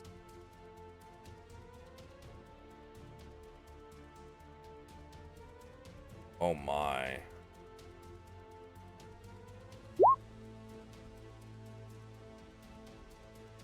Hey, Ash, Yeah. I need a wisdom saving throw, DC 18. Wisdom. Yeah, okay. 11. You are now frozen in place or paralyzed for up to a minute. You can re-roll the saving throw at the end of each of your turns, ending the effect on a success. Okay. Rest of the horses, however, they begin to lift off as they get closer to the wall. See them begin to fly. 30. So I'm going to say they went 30 feet up. They're going to dash for another 30 feet.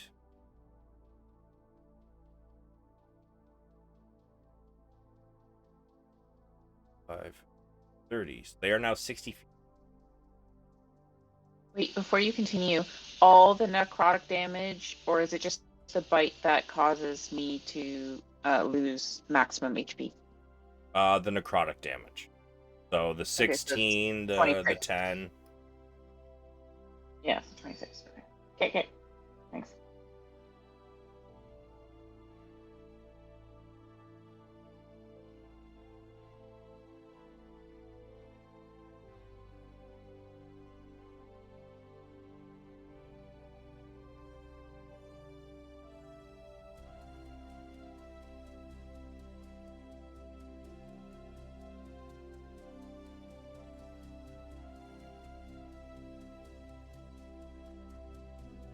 Wabu, you see the lightning crack. And as you do, you notice that things that were in your spike growth have begun to fly. All along the wall, the men start to shout, "Get ready!" And here is the scary part.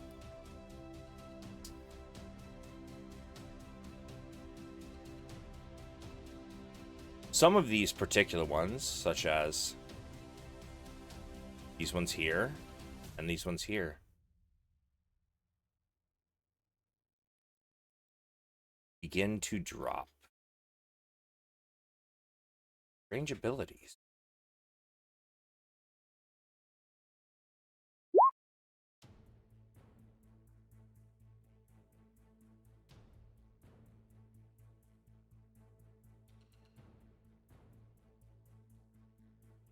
We are going to drop 20-foot radius.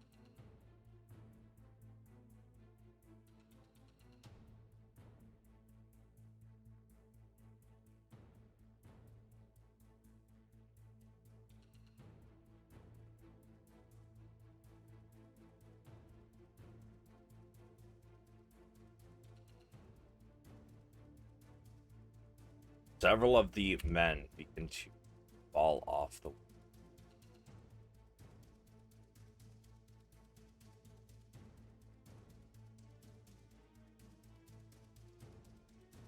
Spoonbreaker. I need you to make a... Whoops, I didn't mean to delete you. Fuck. No, that's fine, dude. May as well. Spoonbreaker's eviscerated. Yep. Bye. New character time. I need a dexterity saving throw, please.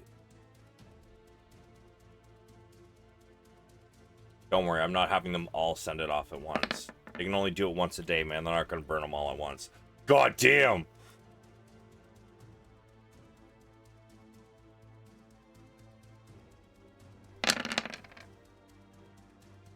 You take 34 damage as this orb explodes. Just over here. Sending several of the men flying from the walls. Those who don't fall from the walls wither and begin to burn. Oh. Yeah, sorry. You take 34 for the fire damage. And 30 necrotic damage.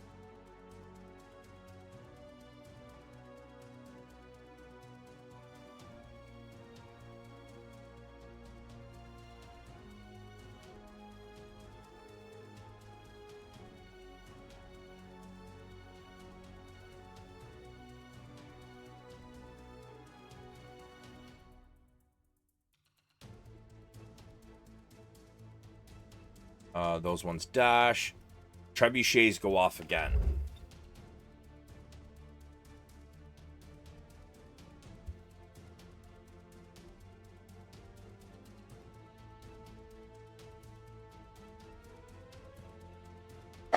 taking out more of the elephant-like creatures. Richter?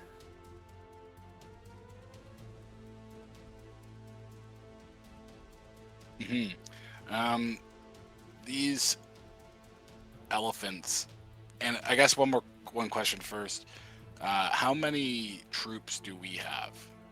Like, I see like a line of people here. It doesn't look like that many. Like, are there more than what we have here? Back in the city at all, or does it look like our There lines are some. On their turn, the wall will begin to refill. However, you are aware that the reserves are not numerous. Okay. The elephants, they're charging like they're in like a run, or they're trotting along. What are they doing? The elephants, they are moving as fast as they can. They do not move quickly. They did dash last turn. They are not quite within range, but you do definitely hear the sound of their basically necrotic ballistae cannons charging up. All right. Richter is going to cast a Odaluk's freezing sphere. All right, hold that for a minute. Pretty much right there, I would say. If not one bit further to get these ones here, but you know how the math is on this stuff. He's not going to know that. So he's going to chuck the sphere for right here. I would say is probably the best he can do. And something which piqued my interest with this spell is the fact that Spoonbreaker brought it up earlier. The ground is very saturated with a tsunami coming through here, correct? Yes, it is. So with these elephants' feet sopping into the ground, this spell freezes water up to 6 inches deep. So as they're running, I'm hoping that their feet get stuck in the ground and they all get shit rocked. Outside of the cold damage that they're taking, they need to do a dexterity. What is it here? The spell's too big.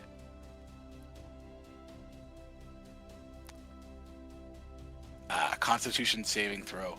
On failed save, it's half damage. So here comes the damage.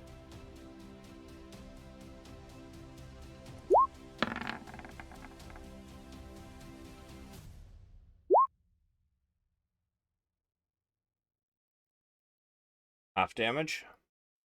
Yeah, it'd be half damage on a success, and my spell save DC is actually 20. They rolled a 21. Yeah, they did.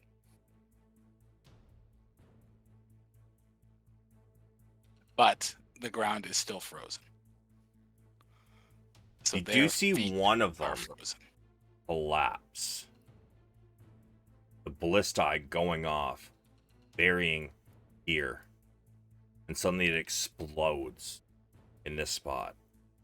It only explodes about 10 feet radius, so it's not going to have any effect.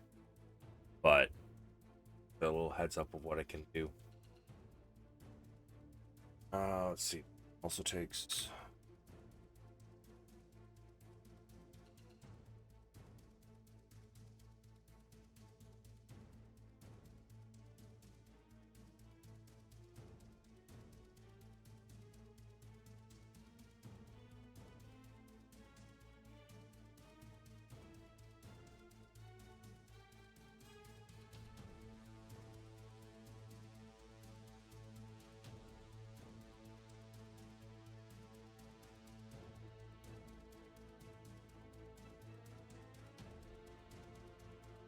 Okay.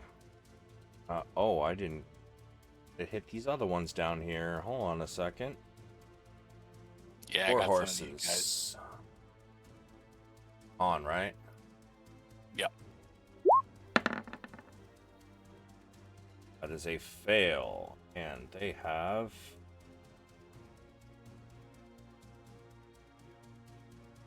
Now, it is a bit late for me to mention this. So I will accept your judgment on this.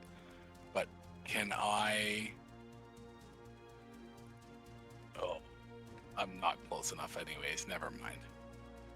I was going to try to conversion future on the Necrotex con save.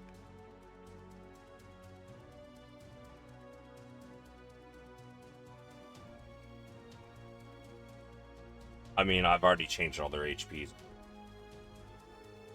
Yeah, You know what I mean? Yeah. All right, so that's a Necrotex. There was 1, 2, 4 of them that got caught in that. They are... Yeah. Templars, con saves. That is a fail. They have... Nope.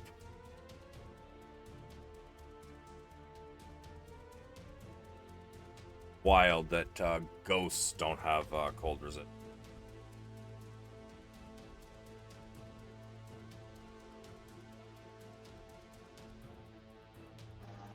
I'm sorry, what? Right? Did you say ghosts don't have cold resistance? They are Ghost Knight Templars.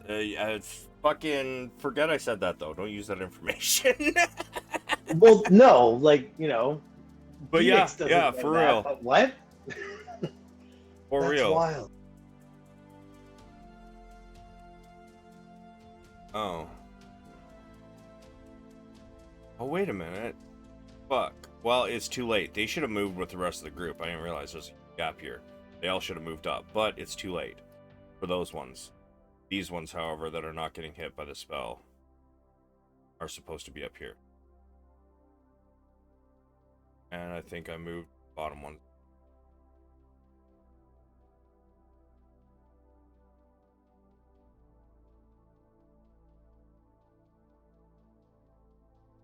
There we go. That's better. Alright, you also got the Mummy Lords. God damn it, I keep giving you guys too much. Wow! I didn't hear nothing. Alright, so...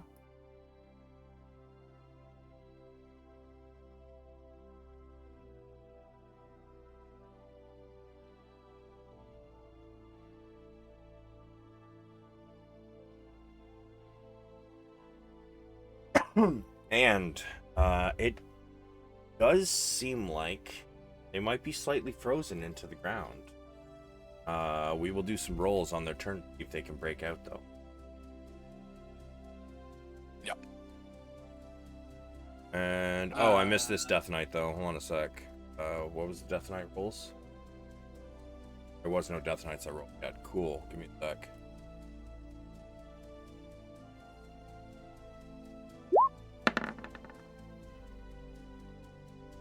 That's a 15, so that is a fail.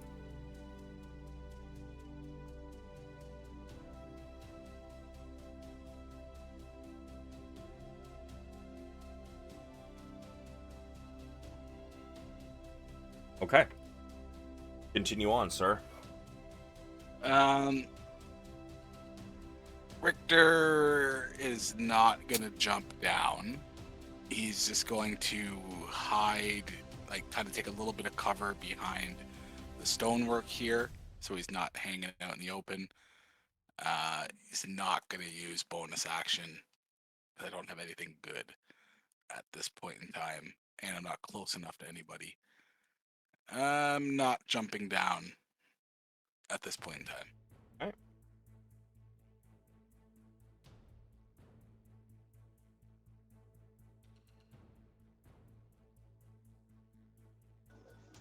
Richter's like, I will not be joining the Suicide Pact today, friends. Catch you next time.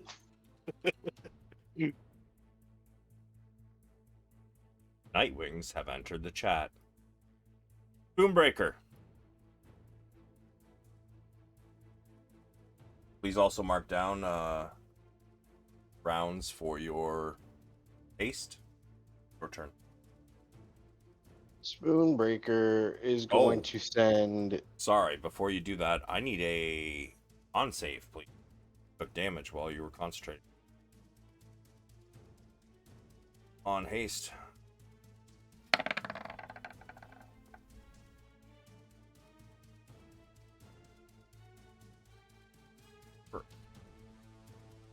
I'm sorry, sir. You have lost concentration on haste.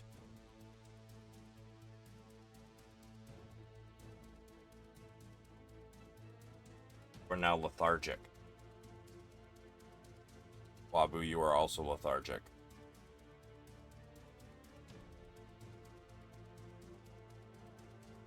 Well, that's a yikes.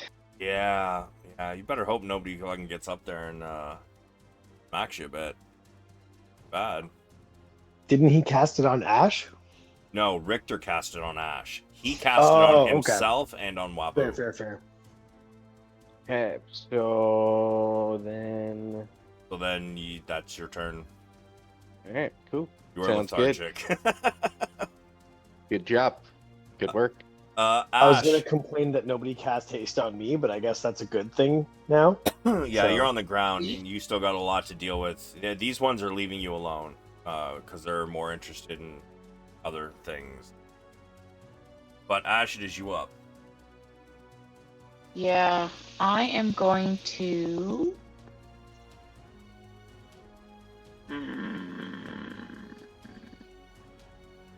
Use my bonus action.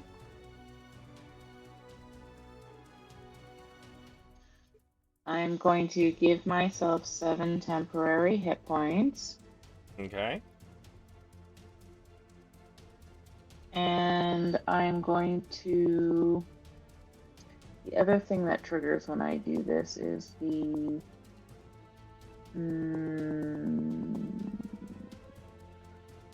Shit, this thing. The Raging Storm.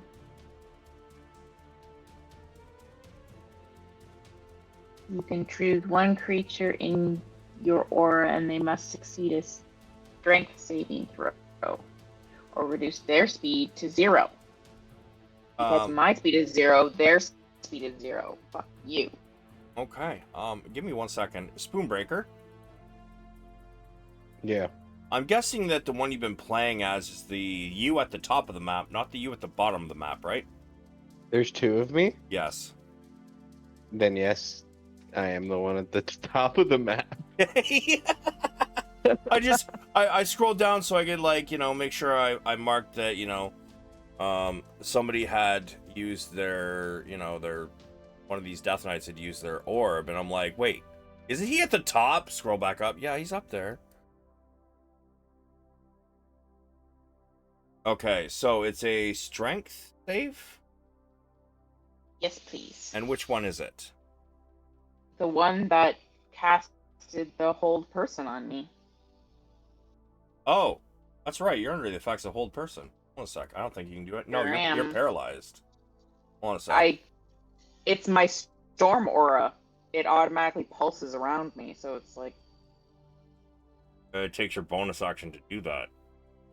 Yeah, but I'm not moving. Like I don't have to move to make it do its thing. Condition, paralyzed. Incapacitated. Cannot move, speak. Creature automatically fails strength saving, dex saves. Attacks against creature have advantage. Any attack that hits creature, critical hit if the attacker is 5 feet. But it says see incapacitated. Incapacitated creature cannot take actions or reactions.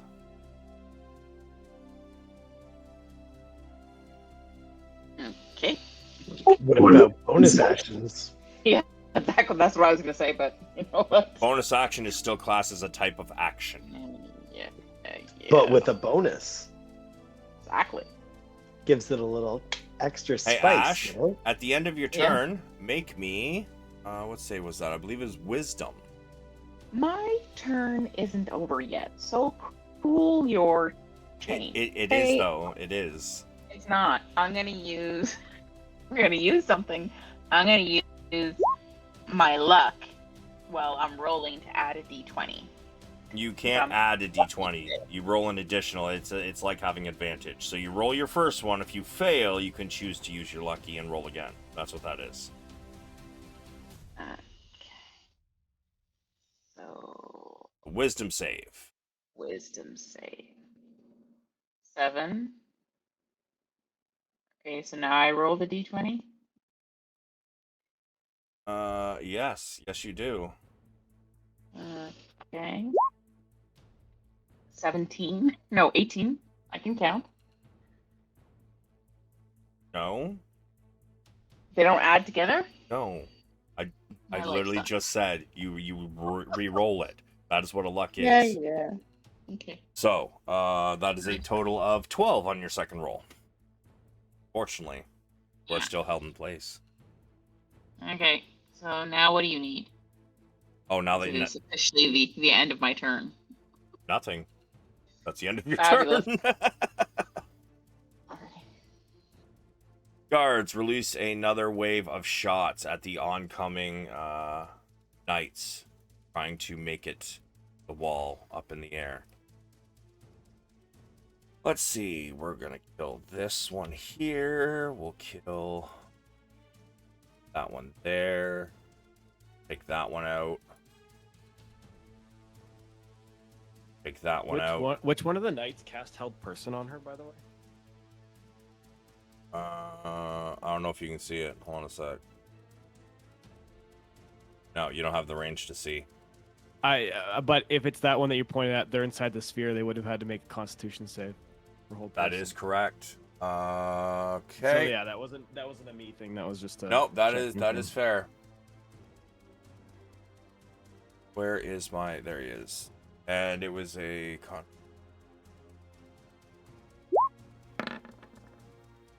And what was the damage? It was 41, wasn't it? Yeah. Hey, Ash.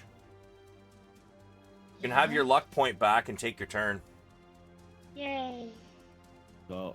Let's go. Thank you. Thank you. See, that's a helpful interruption. I like those interruptions. Yeah, I'm not trying to metagame. I was just like. No, that was that's correct. supposed If to I'm hit. wrong, if I am dead certainly wrong, by all means, fucking point it out. Yeah, You're only looking at like 70 creatures to attack with. Yeah, right? dude, exactly right. Like I'm controlling a whole ass fucking army. Until it took me a second to even remember she had hold person cast on her. But yeah, go ahead, Ash. I would like to hit it. Who you hitting? Same. The one in front of me. Okay, depends what way you're facing. I don't know which way you're facing. Are you hitting the one to the north or the east? East. Okay. 20 to hit.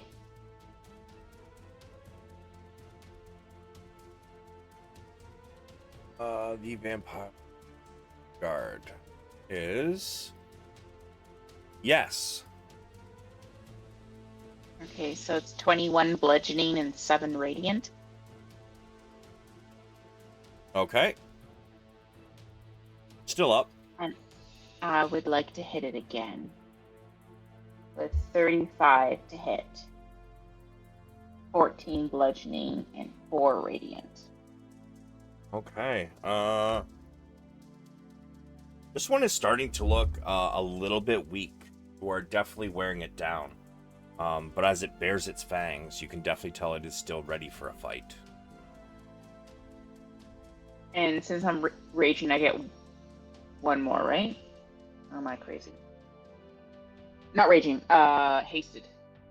Yes, I you normally do. get two hits, so now I get Richter one hasn't taken more. damage and lost concentration, so yes. Thank you. 13 bludgeoning, or 29 to hit, 13 bludgeoning, and 12 radiant. Oh.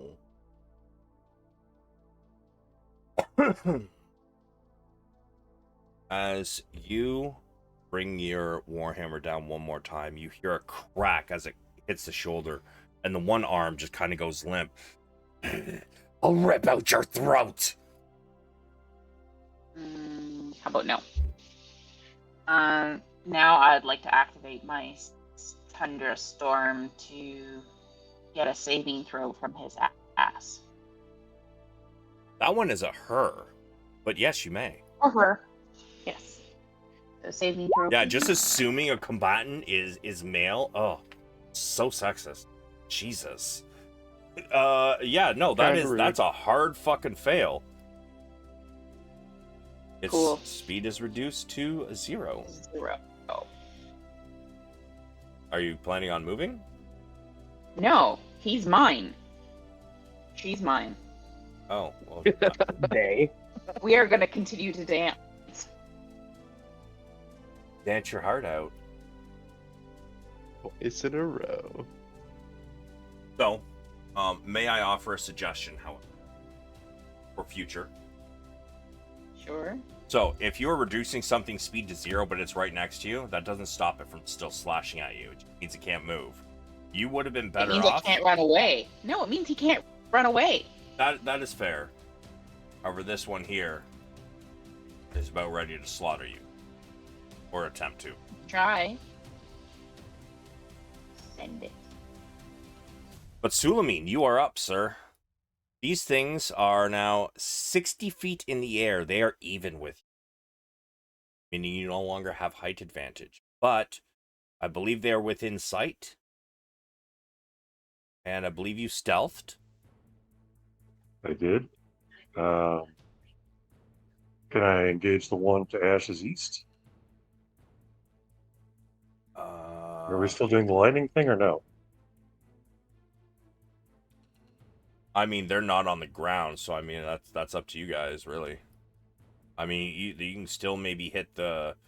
You electrify the ground, you could probably hit some of the Necro Thunderers, or maybe the Mummy Lords in the back, any of the combatants on the ground.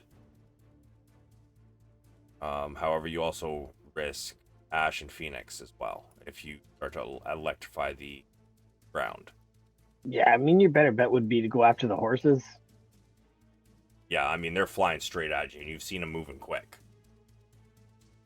So the reality is we're going to die here, but it's okay. Nah, we're fine. No, We're most definitely not fine, bro. Nah, we're fine. I did, however, forget to bring up the horsemen's on the guard's turn. Continue, though. I can do this while you do your thing. So my original question, and I apologize, I didn't understand the answer. Can I engage the unit to Ash's east? To the east of Ash? Of Ash. He's He's outside my vision if we're looking at my night vision. But we were doing lightning, and I don't know if that still applies or not. Well, where you are. I'm going to say it's going to be at disadvantage. And normally I don't do critical failures, but I will warn you that because it is the dark, and Ash is so close, and the thing you're aiming at is on the other side of her, if you roll in that one, you will hit Ash. Okay. Since it's on the ground, I would have advantage. Would it be a straight roll? It's straight roll. Okay.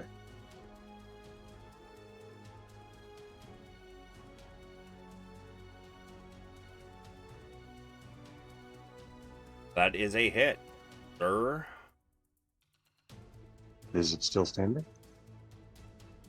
Give me a sec. I'm just up the cards here.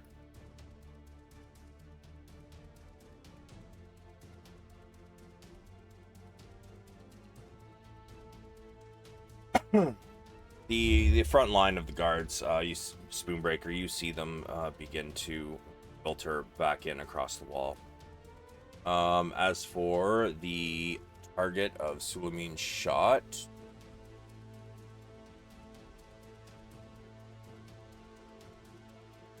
it is not.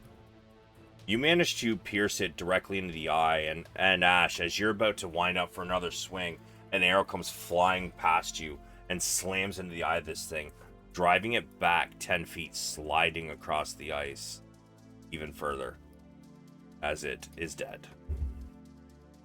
Fuck yeah.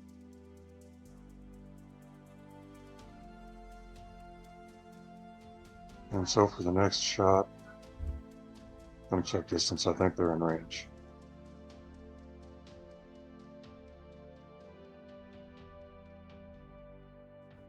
I'm gonna aim for the rider that I've got the line to. Okay. Going for the rider, not the horse. One for the rider. All right, send it. Oh, 30 you did.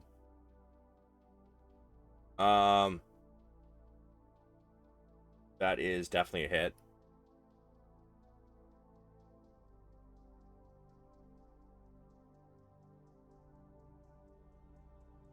And I'm like 99% sure he's not dead. Oh yeah, I'm definitely gonna not. slide back behind the crenellation and hide my chicken ass once again.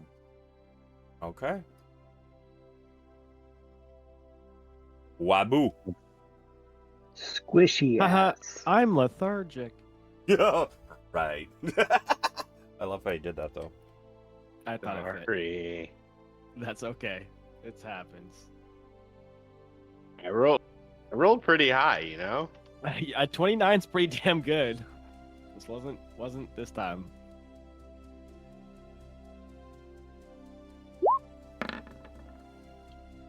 In another campaign, I was barbarian, and I literally got to the point where I like had my character tell the casters to stop fucking casting haste on me. He got so mad. Remember that, Blair? Gothak? Gothak snapped out, was like, stop fucking casting haste on me, because every single time it goes wrong and I end up fucked in the middle of the battlefield.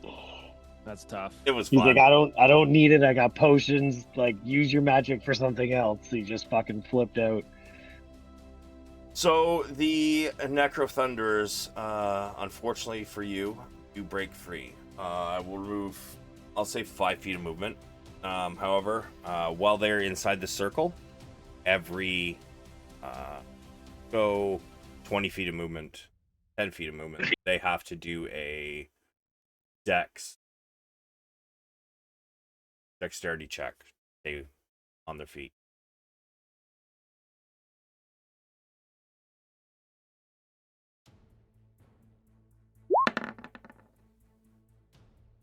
Nope. Back 5. And these ones seem to be slipping and sliding. Let's see. Out, but do they keep their feet? Wow. Oh, they're definitely not going to keep their feet ever.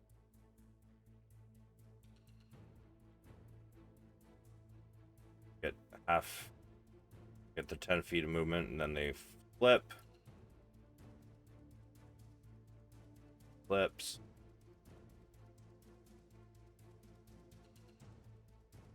This one only gets 5 feet because rough terrain, but he also.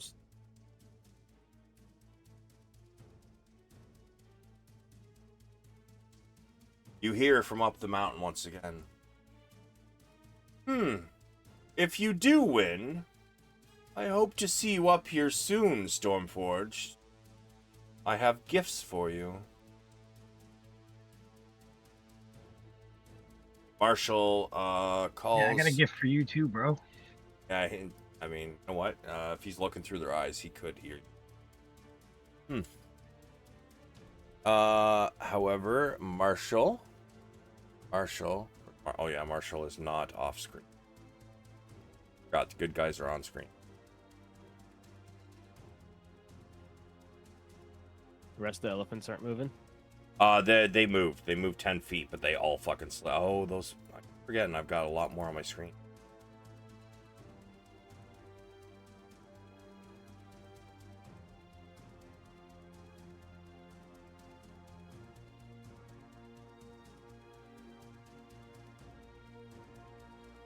Roll me your was it 2d4 per 5 feet, right? So Yeah, for every 5 feet. So 4d4. Okay.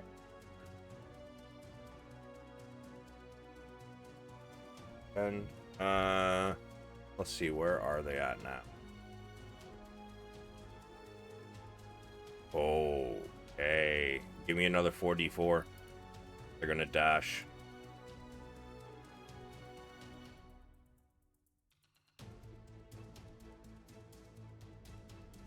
Yeah, because it's rough terrain now too.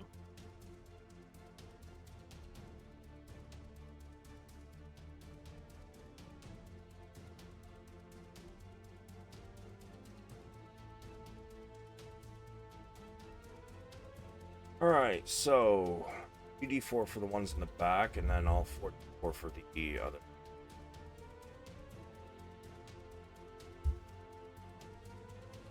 And damn it.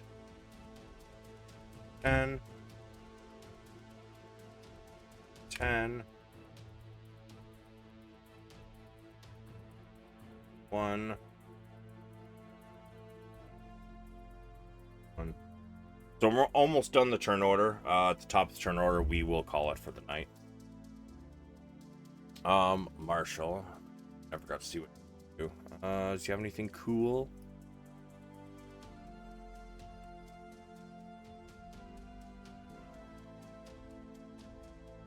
Wow, I gave him a lot of smites, but not much else.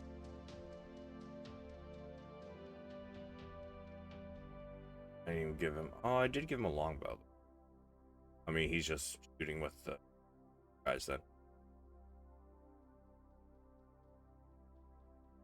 He's gonna cry back,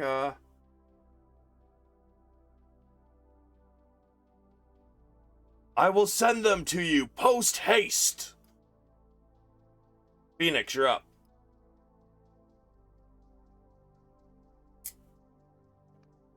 Well, what's he sending? Gifts? No, you guys just the man up the mountain. Oh, sick. All right. I'm going to. Yeah, fucking do one of them things there.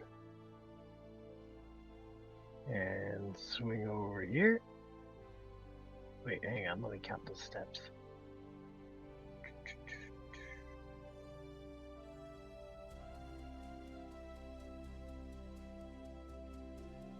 Ah, yeah. Alright. Disengage. Do a little zippity zap up here. And we'll kick this. Or punch, I guess. Hand wraps. Yeah. Oh, I'm sitting here like talking. My mic's muted. Those horses are 60 feet in the air, my guy. What? Did you miss that entire area? With like they're even with the wall now. They're flying. No.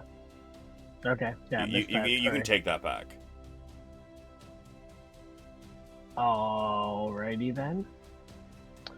I will still disengage. And Okay. are the elephants on the fucking ground? Yes, they are. All right. In this area though is Wabu's spike growth. Yeah, we're not going that way. I'm just warning you. The hell's this big blue circle? That is now a sheet of ice. Well, shit. Sounds like you're gonna have to thread the needle. Yeah, go for the slip and slide. I'm gonna kick this elephant in the fucking shins. Actually, sorry, I'm gonna slide punch. Belly slide, and I'm gonna punch him in the shins. Sure. However, with the ice, your momentum trying to stop yourself. Nope. You end up on the other side. That is a hit.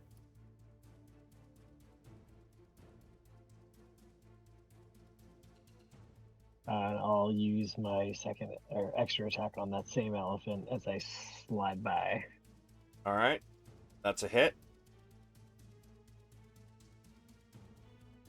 And that's me. As you exit from underneath him on the other side, you want to try to stop yourself, or are you letting yourself slide?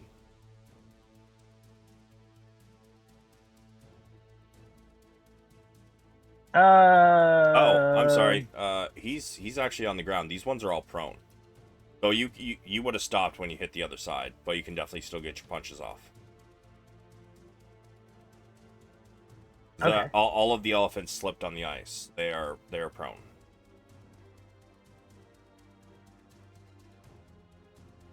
Well, fuck. That means I don't need to take down the elephant. Is there a rider on there? There is not. It seems, from what you can see, it looks like the ballistas are auto-loading. Oh, okay. Then yeah. That's me then. Alrighty.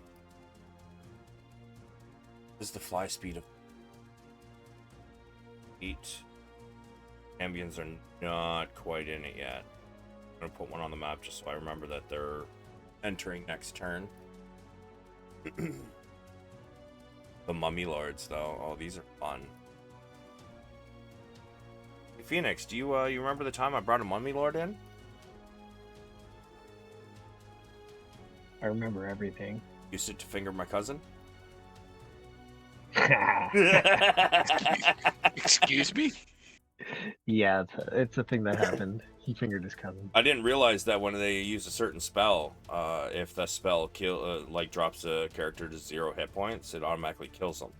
So the running joke for quite a while was I fingered my cousin to death. It's a finger of death spell. Yeah. You're a little far north for that, Chief. All right, let's see. All right, yep, spell casting. Let's see where this one is. Aw, Pheonix. How much HP you got left, buddy?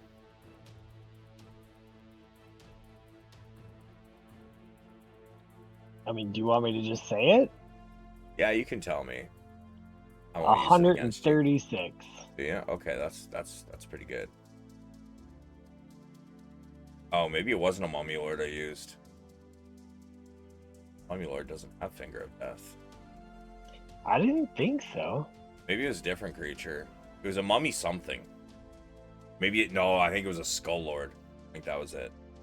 I think it was a fuckboy. Yeah, it was a Skull Daddy.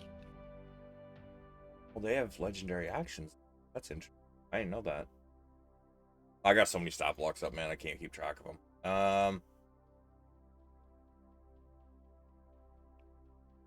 You gotta do your homework. Study up. Boy, I swear to God. Don't be so casual, Blair. Whoa. Hey, you know what? You know what, asshole? Have one of these. This is how you get fingered to death. Oh, God damn, if that was stupid. Give me a wisdom save, Pheonix. Trying Okay. to find me a man that'll do that for me. Wow. Wow is right, bro. DC's 18. Pheonix, you are paralyzed.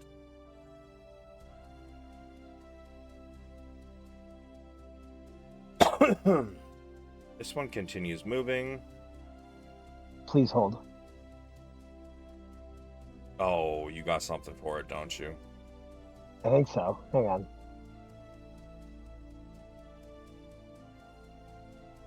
Alright, he's got to do a strength check, see if he can actually get out. Move. He does. He's able to move.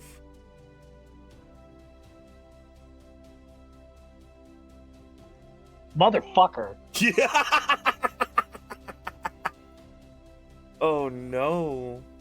Oh, that's bad. When you try your best and you don't succeed. I don't think anybody else is range though for the other ones. Oh.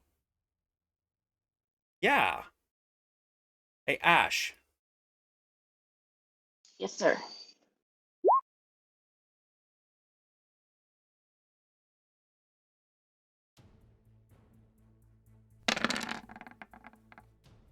Oh, that's a miss. Yeah. And the other one's got nothing it can do. The trebuchets go off. How many do we got left? 1, 2, 3, 5, 6, 7, 8, 9, 12, 13, and 20.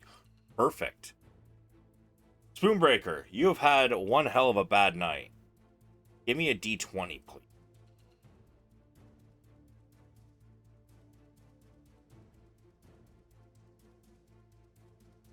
In fact, give me 6 D20s total. So number 5 from the top, we got 1, 2, 4. That one is dead.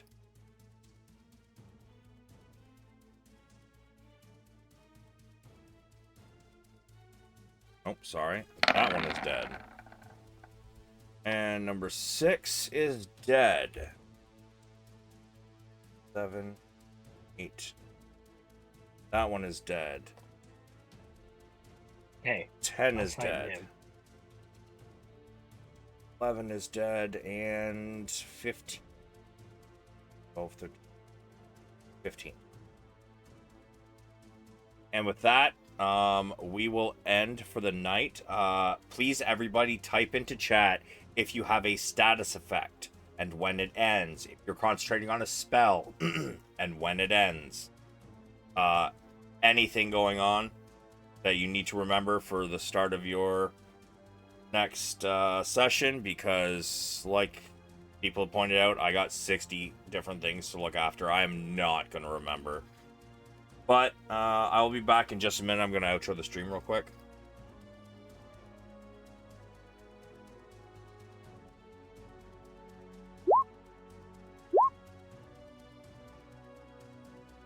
Excuse me. Well, everybody, thank you so much for being here. I've seen I had Kenny in here for a while, Snow Bubble. I definitely had some other viewers that were silent. Even if you don't talk, greatly appreciate you guys being here. Hopefully we will see you again soon. Tomorrow night, 7 p.m. Eastern time, we have Tarkov. Should be at least, by the sounds of it, I think at least 4 players. We might have another one. I'm going to see if I can get a hold of him, if he wants to join as well. But definitely at least 4 players. The one playing Sulameen tonight, the one playing Spoonbreaker, myself, and the one playing Wabu. We are running Tarkov tomorrow. After that, 2 days off, and then Thursday through Monday, I do have another D&D game that I play in on Friday. The rest of the weekend is going to be video games. Tarkov, maybe some Helldivers too. I don't know. We'll see what the week brings. But let me just see if we've got someone to possibly raid. Oh, did I just close things? I did. Oh, there it is. Let's see if we got anybody to raid, shall we? Touch. There we go. You know what? Let's see what is they're playing Duty. Got Dead by Daylight. We got a few people doing Tarkov. You playing? All right. Let's go see Sprigleaf. Sprigleaf's a good dude. He's one of the nicest guys I've seen streaming. He plays some interesting games. He does a lot of beta testing, you know, giving thoughts and whatnot on that, and definitely a good guy to check out. So we're gonna send him a raid right now. So thank you everybody for coming, and we will see you again soon. Be savage or go home. Peace.